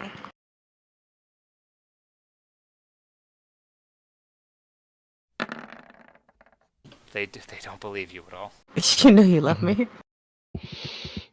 You're like, I'm his manager, and they're like, he doesn't have a manager. We checked. But I'm his manager. You ate all. I'm your manager. Okay, here's what I can do. If you give me the potion, I can teleport onto the thing and teleport right back off. Okay. Well, yeah, but the parade goes for an hour. I'll just wait until it's the end. Okay. But I just wanted to be part of the parade. Just wanna just give it to him. Yeah, No, that's no. what he wanted, was just to No. be part of the parade. Okay, intelligence you wanted? Yes. Oh, my boy. Sandre goes above and beyond. Not only do you remember all the things they told you about, that like it You all remember more. it all clicks together. You actually remember the somewhat archaic, like Silesian sayings that they asked you to recite as you move through this district and that district, and you say them all without failing. Like as you get to the corner, like you raise the scepter up and you say effectively the Scale Mother blessing for that district, and then you move on, and everyone there just loses their minds. That's my boy. You guys could not be prouder, especially you, Sylvester. You're his manager. You couldn't be prouder. I wipe a tear from my eye. I'm just like, I'm in the shock. They grow up In so the shot. fast. that's my boy. You In just, the corner, you just see the princess mages are just like doing something to make me all do this. They're just puppeteering you. Yeah. Oh, he failed his will save. The prince rolled the intelligence check for him. No, Only logical explanation. yeah, no. The parade goes on for about an hour. There are 5 stops along the way. At each stop, like I said, you say the correct thing in Celestian that they had tried to drill into you, and then you arrive at the arena grounds. Because your chariot won instead of the other one, enter through the. You'll get there first about 10 minutes earlier. Enter through the front. There's a huge crowd already gathered, and you arriving at the gates, the prince takes you by your hand and welcomes you as the first champion. And with the two of you walk into the arena together, and it's only after you two walk up and open the gate that other people are allowed to flood in after you, and then all the shops are opened, and people begin just ravenously buying up all of the Sandre and Coltello merchandise that they can before it's sold out.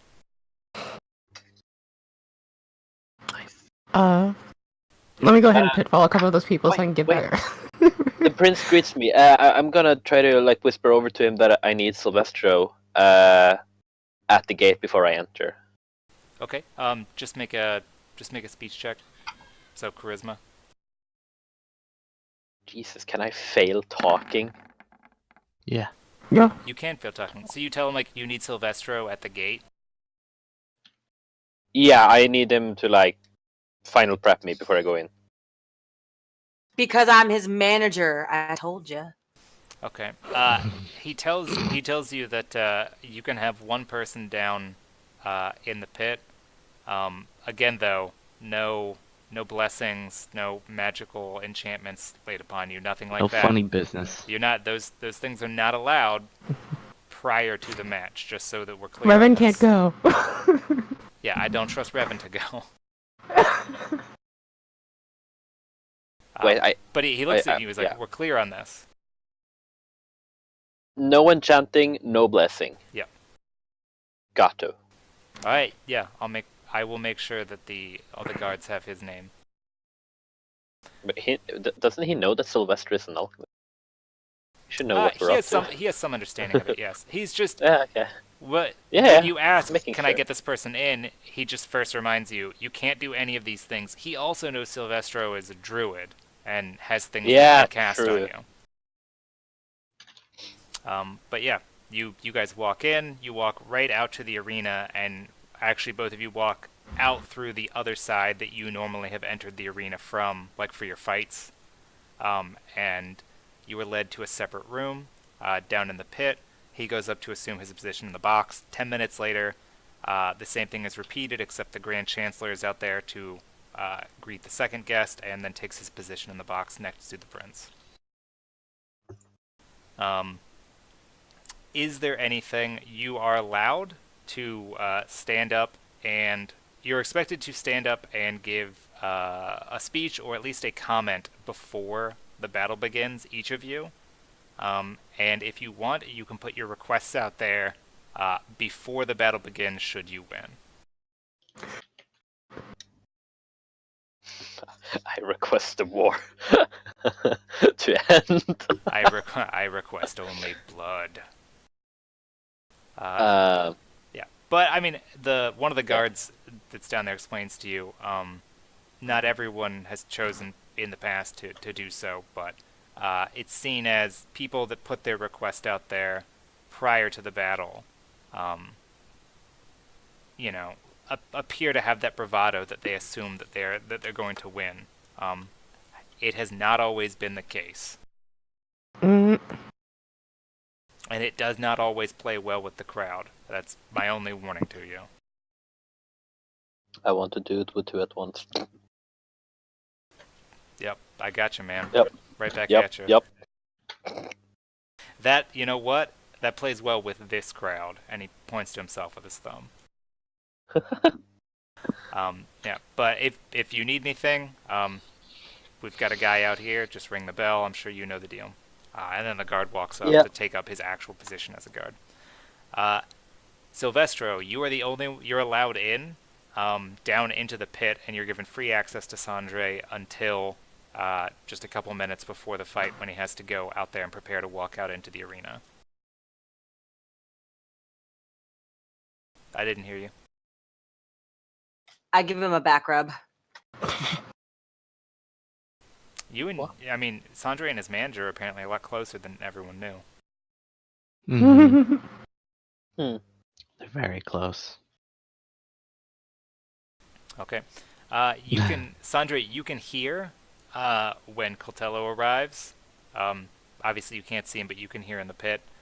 They tell you it'll be about an hour, and that the melee for all of the people that failed in their competitions, it takes place between now and then. Unfortunately, you know, it's usually a fantastic fight, but as one of the 2 champions, you are not allowed above grounds to see it. You have to remain here separated until your actual fight. So, this is a melee with only people that lost. Yes. Okay. I was afraid that Shayu would do something again. I would never. I'm a winner. I would never. How do I get in on this melee thing? Yeah. But seriously, how do I get in on that? Revan teleport. yeah, I can if you want me to. Nah. I'm Disqualified. supposed to like uphold some sort of bullshit. It's never Honor. stopped you before. Yeah. Yeah.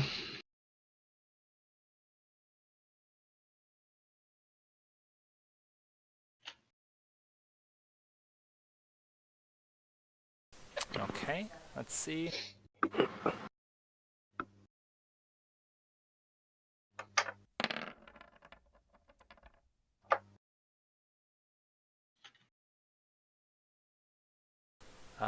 And it looks like of all the contestants out there in the melee, the human, Daria or Daria, Celestians are not quite sure which of the 2 pronunciations is correct.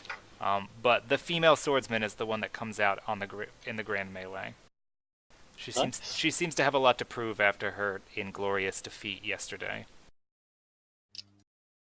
against Lycian. She actually best Lycian in the fight, not dropping her sword right at the beginning and then having it kicked around and unable to pick it up. But I mean, Stefan knows that happens to the best. It happens to the best of us. It happens to And heroes. the worst of us. It happens to skeletal princes. It happens to everybody. Unlimited power! Whoa! Oh God, no! Why? Frank played that perfectly. I grab it and I scream "unlimited power" and I point it at the skeletons. Yeah, no, it was perfect. All right. Yeah. So Daria is the one that wins the grand melee.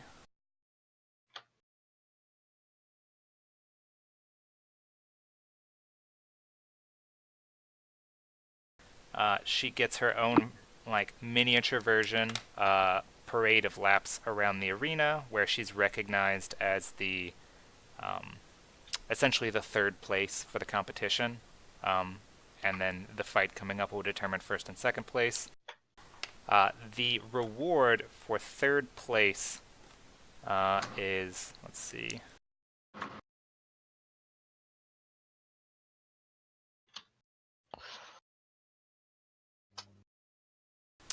You know, you do simple math in your head, and then you're like, I just want to make sure I'm not wrong. Okay. The reward for third place is 75 platinum. Whoa, Ooh. Whoa. dude, I got a pittance. Well, you were in the regular people melee. Bitch, please. It was 100 people in that one. How many is in this one? Like 2? 12. No, sorry, 10. Yeah, Nope, sorry. I should 12. make It's 12. at least 10 times more. I'm not sure that's the case. That's math. It is math. That's true. You mathed your way to that answer. It's also lies. No, And you lied your way to that first victory. I don't know what you're talking about. Okay. So that's done. The prince gives a couple words about the war going on in the south, that this tournament will help to bring together some of the greatest champions, that with what is learned here, with the raw martial talent brought together, that he hopes that this war can be brought to a swift close, and that the people of the southern plains and of Barlberry and the Riverlands can finally be put to rest, and that this unnecessary now bloodshed can end. Most people seem fairly on board with that message. The war is going a lot longer than the Celestians had thought it would, mostly because at some point, like you guys know, some humans, supposedly humans, on Dragonback had showed up and ruined what was going to be the final battle to sort of square in the orc hordes and do away with them. And the Celestians have been on the back foot since then. And then the chasm in the inner sea has just made it almost impossible for them to resupply at an acceptable rate. But, I mean, you guys would have nothing to do with that. No. No, definitely not. God, no. Hamstringing an What? entire nation. Yeah, either way, the Chancellor steps up and announces the fight. And I realize I'm on the wrong map.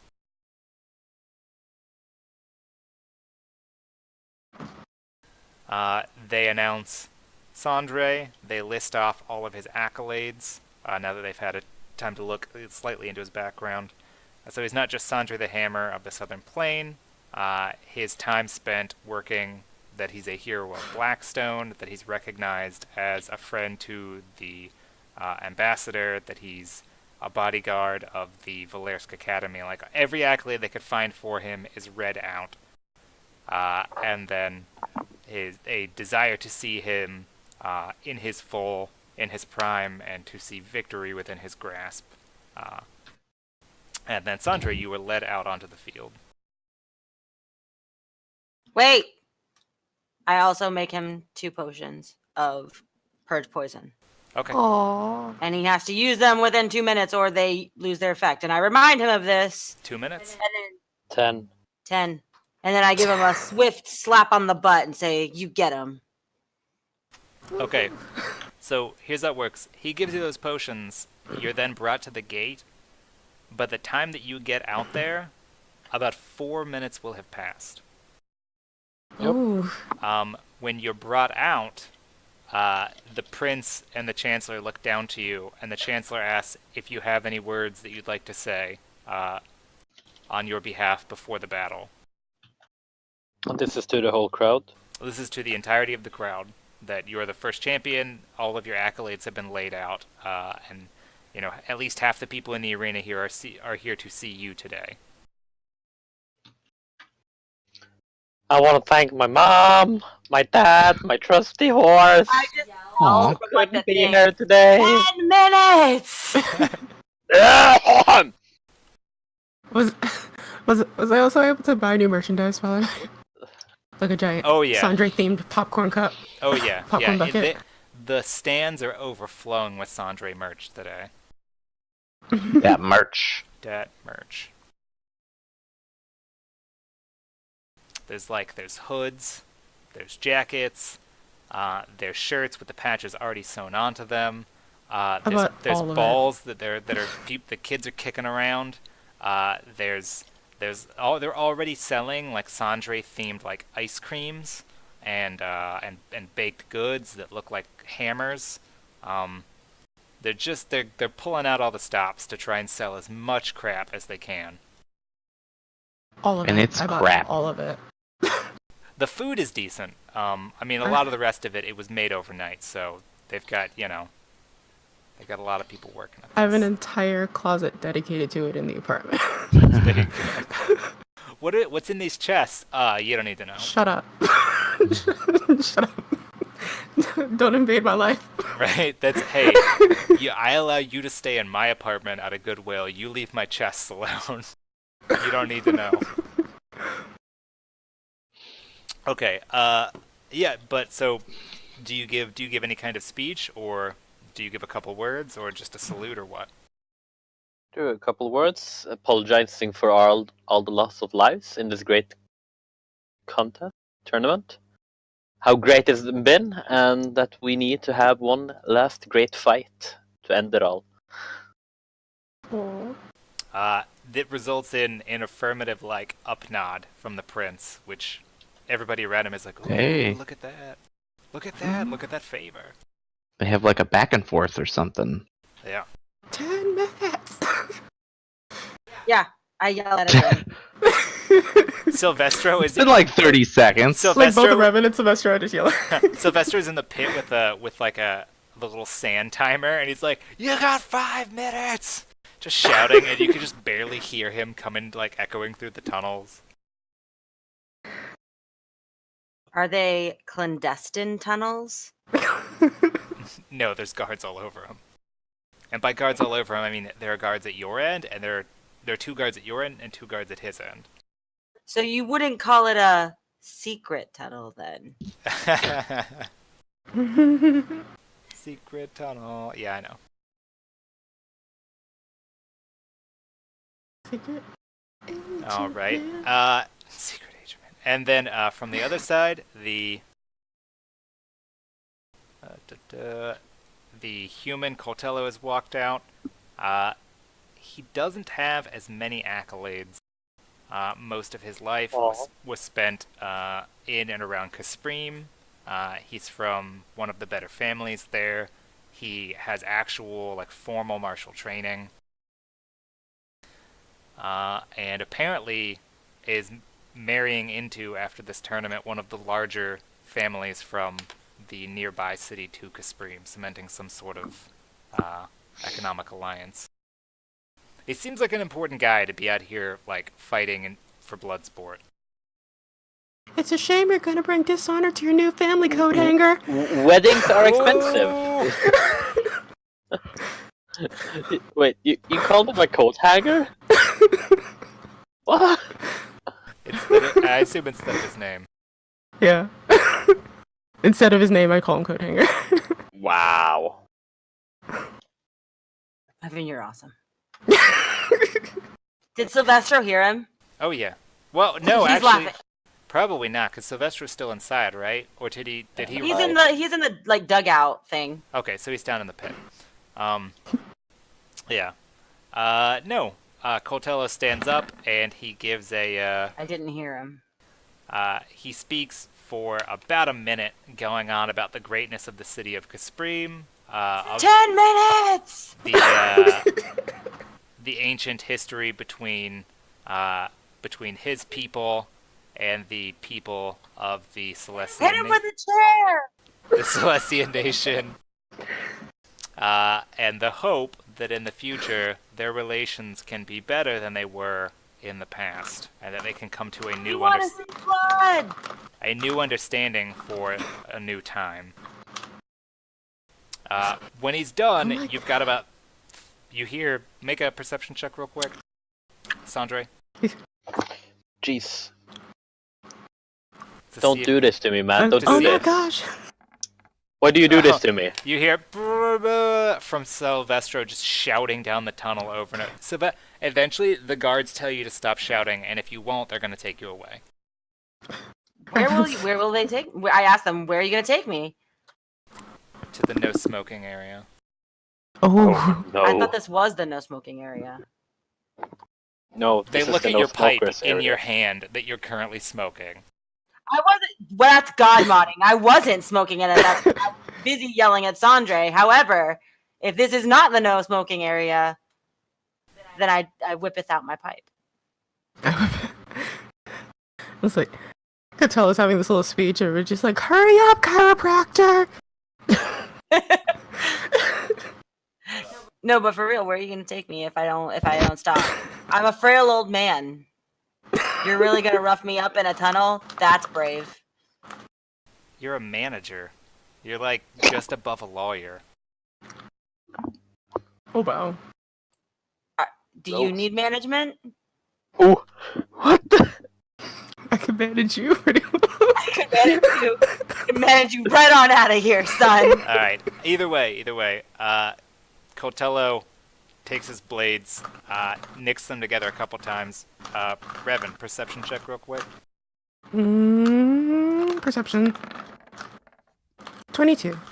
You see, because you saw it when he fought last time, he like slaps his blades together, and you see like the shiny liquid coat one of, if not both of the blades, and he points it, like he steps up and points it across to Sandre, and shouts, "Let's end this."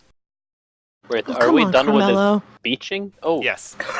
Oh, I quickly gotta drink stuff. Can I do that? No. You drink it after you get slashed. Greater reach, sticky wounds. Oh, that, yeah. If Alright. nobody's throwing dice, I'm gonna drink those. You're expected to step up, though. You can certainly drink one before the fight, and then on your first round, you could drink another one. You're like, glug, glug, glug, glug, glug. He's shotgunning potions on his way up. Stepping He's like, up just hold on. till here. All right. Okay, first is greater. No, sticky wounds. Ooh. And let's see Sandre's roll. Ah, initiative. Oh! Oh. Jeez. Same number. Just one off. Okay. Cotello.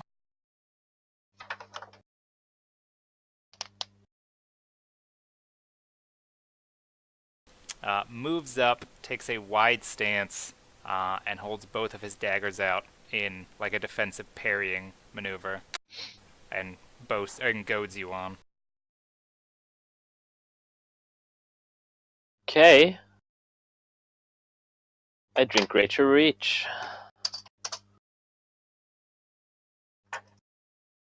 There we go. Greater reach. For my move action, I activate my Arbor Cloak. Oh, that's true. +6. Okay, don't look at my blue bar. Yep, your blue bar is just bursting out of its socket. And that's my move. And then do you do anything with your combat action? You can move with a combat action. Oh, You can always drop a combat action for move, you just can't go the other way. Or you could use a combat action to take like a defensive stance. or I can use it to activate my axe. It's true. There we go. Ready, flame on. I think that might be a copyrighted phrase. Is it? Yeah. The Fantastic Four. Oh! Stanley's lawyers will get in touch with The Sandra. Human Torch? Don't worry about it. Oh! It's actually copyrighted. Yeah. Wow! Thanks, Alright. Sandra. You're getting sued. Flame activated then. Flame activated. Sorry guys. Asterisk. Cotello gets up close. Not close enough to strike at you though. And sneeringly says to you, loud enough that you think probably no one in the stands will hear it. I met some people like you. They don't like you very much. In fact, I think they hate you. Ah! Ah! That's mean. Don't mind me. Why Okay. Why so mean? Why Right. so rude? He's still in his defensive stance. It's your turn. But then, okay, nobody's gonna like your face when I'm done with you. Ooh. Jesus. Get hammered. That's a terrible roll. Yeah, yeah, So it is. you swing with your long, gangly, mutinous-looking, stretchy arms. He ducks out of the way of the hammer and laughs at you. Hmm. Do you move at all?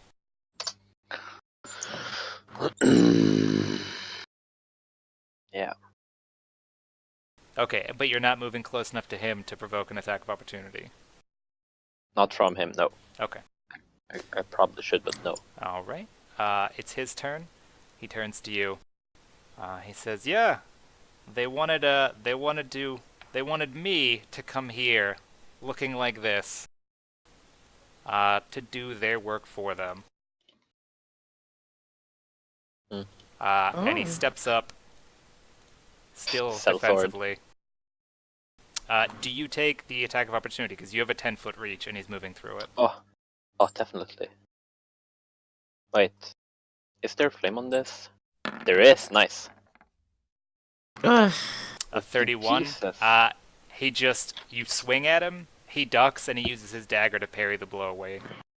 Just the slight, just the couple inches necessary to keep it from connecting with him. I knew this noodle's arm would be doable. I knew these noodle arms would betray me. And then both of these hits are at a -4 because he's defensive. 34, 36. I think those are both still hit. Yeah. And I need He's 2 on. fortitude saves. Yeesh. Fortitude. Okay. Oh. Okay. Get Alright. lost, son. He cuts you twice. So it's 1 damage on each of those. And you can see he cuts you, and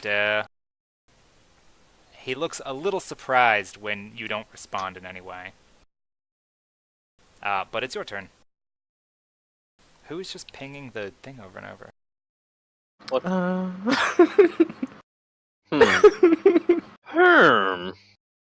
Herm. God damn it, noodle arms. These noodly doodlies. Oh. Wrong roll. Oh my god. Ho ho ho ho. If you switched that around, you probably would have hit him though. Ho ho ho ho ho. Okay, I'm gonna move. I'm gonna start moving around. Nothing? Oh, no, you move around. No, he doesn't strike out at you. Okay then. And my turn there. Alright, he turns. Remember, I think you do gain stamina back normally, right? Like 1 per turn? Oh. Thank you. Yeah, he clicks his blades together and takes the 5-foot move towards you. Make a perception check. Perception. Oh. When he clicks his blades together, you see a liquid substance coat both blades. And he just comes at you grinning. Prepare for the worst. Wait, he doesn't do anything? No, he had to use his one of his actions to coat the blades, and he's still in a defensive stance. That's your turn. Why do you coat your blades? Oh, moving. If you move, yes, he will strike out at you with his primary blade. 25, that's enough to hit. Need a fortitude save. Oh. Ooh. 20. Okay. Sandre, you become fatigued. Oh. Oh shit. I thought you were gonna say fat. You become fat. Fat. Just fat. You gain 20 pounds. It's just 1 strike. Immediately. Botox Okay. injection. Fatigued. Immediately, he cuts you. He just barely nicks you. Like, you take 1 damage. But Yeah. immediately the strength, like, your hammer becomes just unmanageably heavy. You effectively lose all strength bonus to your damage. Wow. Yep. Oh. Fatigued means you do not, Shit. just in case you've never read it before. Fatigued, you can't run or charge. You lose all strength or dexterity bonus to damage when making combat checks. Also, if you can hear them in the background, they found out that they can play Animal Crossing together. So they're Holy living shit. life. That's Oh my God. hilarious. What a That's time so to be cute. alive. Right? Okay, Blood and Thunder. Wait, I still take normal damage from that attack. Yep, you still take the 1 damage. The minimum Yes. damage. Okay, so Blood and Thunder, please. Dear Oh. God, Noodle Arms. Noodle Arms hit. Alright, remember though, your physical damage is not 29. Yeah. Your physical damage is going to be extremely low. Because what's your strength? It's 20. So 20 means you're getting, I think, 15 strength damage bonus from strength. Yeah, So you're hitting for 14 physical, 12 fire. yeah. And 3 armor piercing Okay. for hammer. Which I mean, it's still a hit. Like that's still especially with the fire, which is a great idea. You catch him across the shoulder with the hammer. It hits him, and it sends him spinning a little bit, but he catches himself in his defensive stance, and he's like, "Oh, that didn't hurt nearly as bad as I thought it would." Wow. It hasn't been 10 minutes. Be right back. I gotta walk my dog.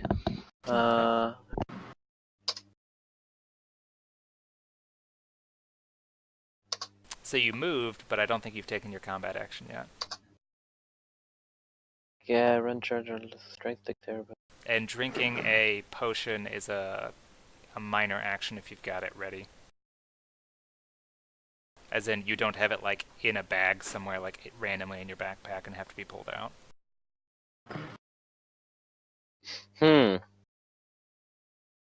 I can't continue my move action.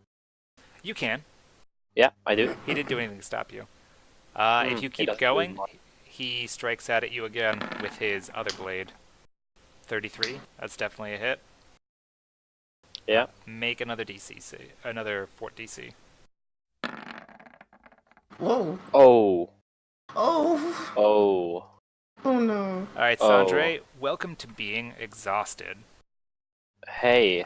Sandra, drink those potions. You've got all the penalties of being fatigued.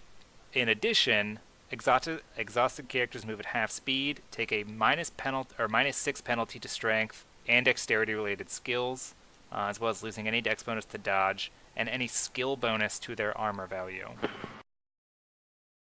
So the blade connects with you. The hit's not hard, but immediately, like everything feels heavy. Your armor feels heavy. You just feel like you're moving underwater, and you're just tired. Okay, so that was here, and I still move over here. He doesn't strike at you again, and you don't take the blood and thunder hit on that second one. I do. Alright. Remember, this one, the hit will be at a -3 because you lose 6 strength. Yeah. And no, you do not connect on a 26. Okay, and then I have 5 there. Now move 20, and now I'm gonna Nope, drink my. you can't. Why not? As soon as you're exhausted, your speed is halved. So that's your full distance now, because your full standard move the distance at the moment is 10 It's feet. 20. 20, so I wouldn't be able to move over there even. Oh, I guess if you're giving up your combat action, you could continue moving, but Yeah, but then I can't drink potion.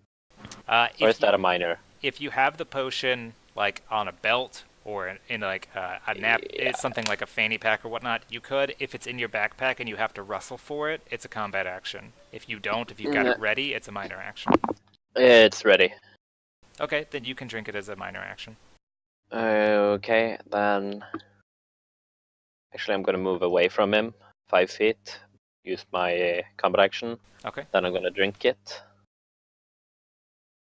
Okay. Yeah. And for purge poison,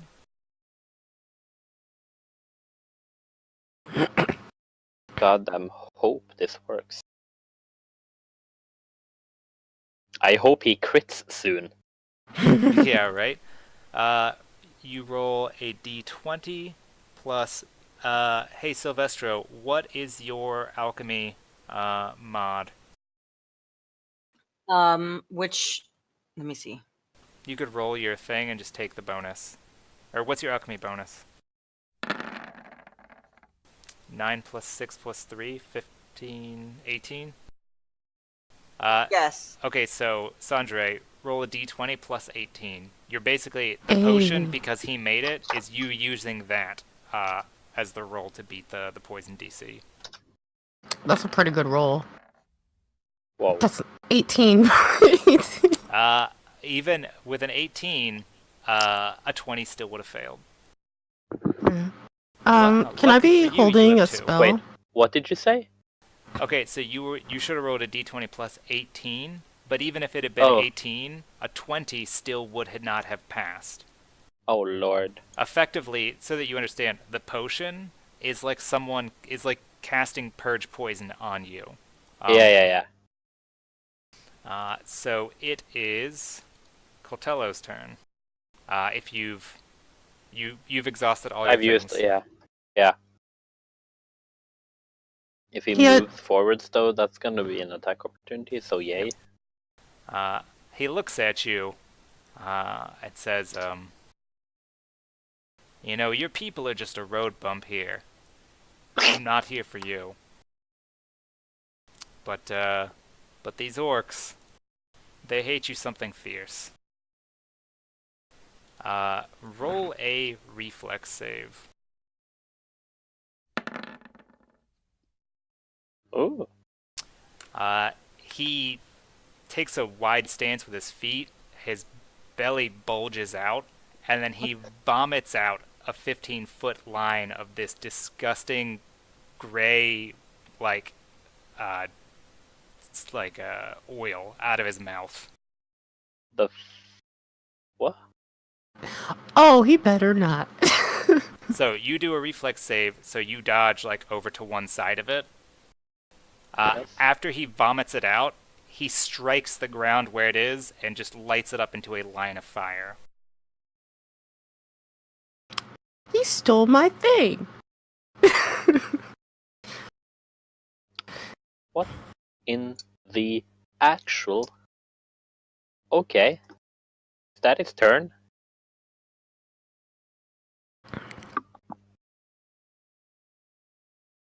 The Real you quick. should see a doctor, dude.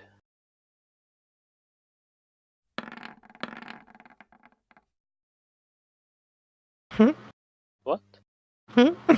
Sandra, it's your turn. My character doesn't know what's happening, and that's completely okay. It's completely normal for Sandra. I'm gonna drink that other potion I got. And I guess that's the same roll. Hey, 29. 11 plus 18, 29. Yep, that's strong enough.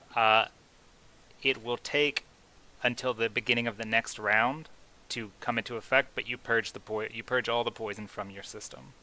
Mm-hmm. Ooh. That was a minor action, so... So, just so you're aware, right now, you still have the -6 to strength, the half move speed, all that stuff. That's okay. I'm going to take 5 feet and then I'm going to attack.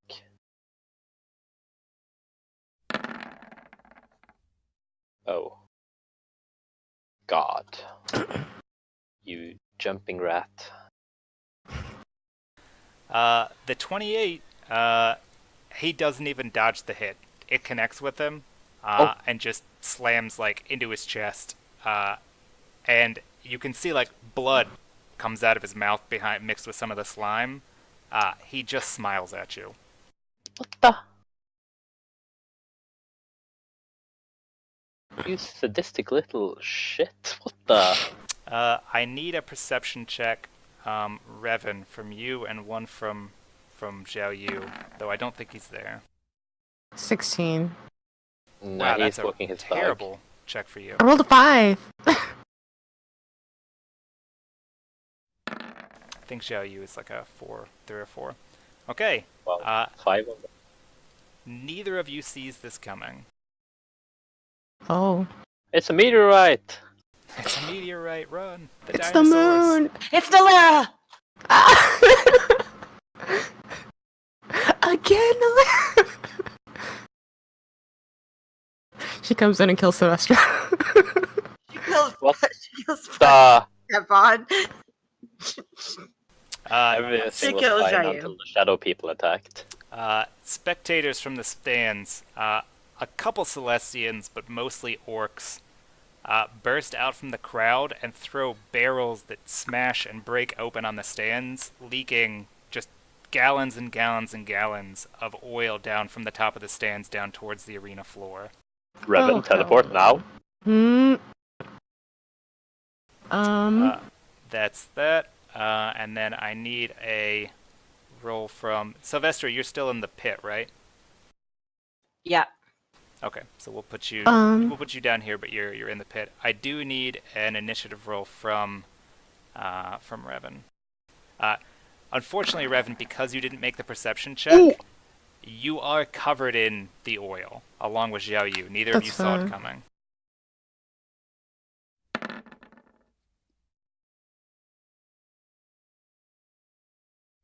And I think Xiao Yu has like a plus 16. Oh, I didn't have myself selected. Hold on. I had a 36.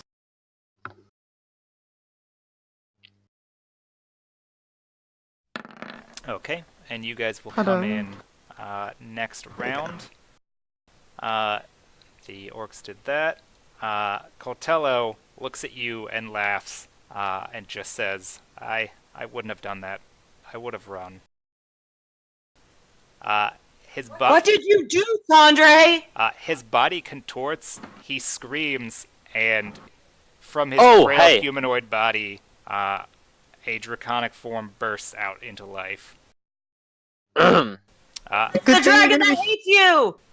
He takes no actions this turn. He's still forming from about a 6-foot human into this large form. You can hear his bones cracking and mending as they sort of roll out into their proper positions and his wings stretch out from him. Is that the reason to attack opportunity? No. No. Do I go before Xiao Yu since I rolled a 36? Yeah, because you had a natural 20. Yeah. But 36 will put you ahead of him anyways. The only one that still has a turn this round is Sandre, and then it will go back to the beginning. Do I need to roll initiative even though, like, I didn't get... Once you hear this, you'll be rolling initiative. I mean, I can see it. I just saw this guy turn No. into a fucking dragon. You don't. You're in the pit. I just put your character there so that it's on map. Got it. But as soon as this round goes through, there'll be enough noise that Sylvester will know something is up. Okay. And then, Sandre, what do you do on your turn? I don't do this, but I'm interested in how the prince is reacting to this. Do you make a perception check to see up there? I think I'm too busy with the dragon. Probably. Yeah. I'm gonna scream at Revan, and I'm just gonna shout one word, and that's teleport. And then I will use my noodle powers and attack with the full might. Wait, he's immune to fire, isn't he? You don't know.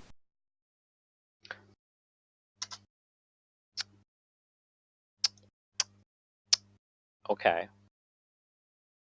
I hit him at least. Okay. 29.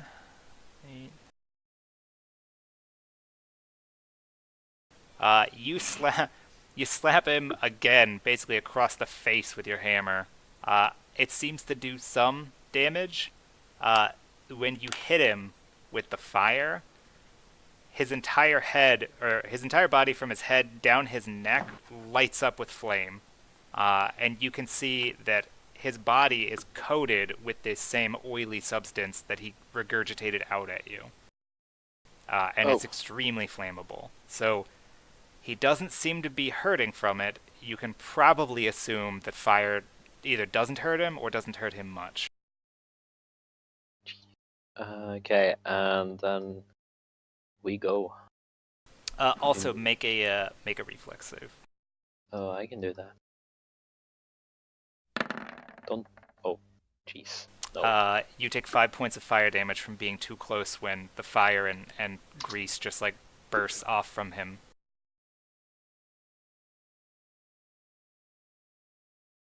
Okay. Running is what we do. So we're gonna move over here. Hope he takes some attack opportunity. Nope. He's not acting this turn because he's still transforming.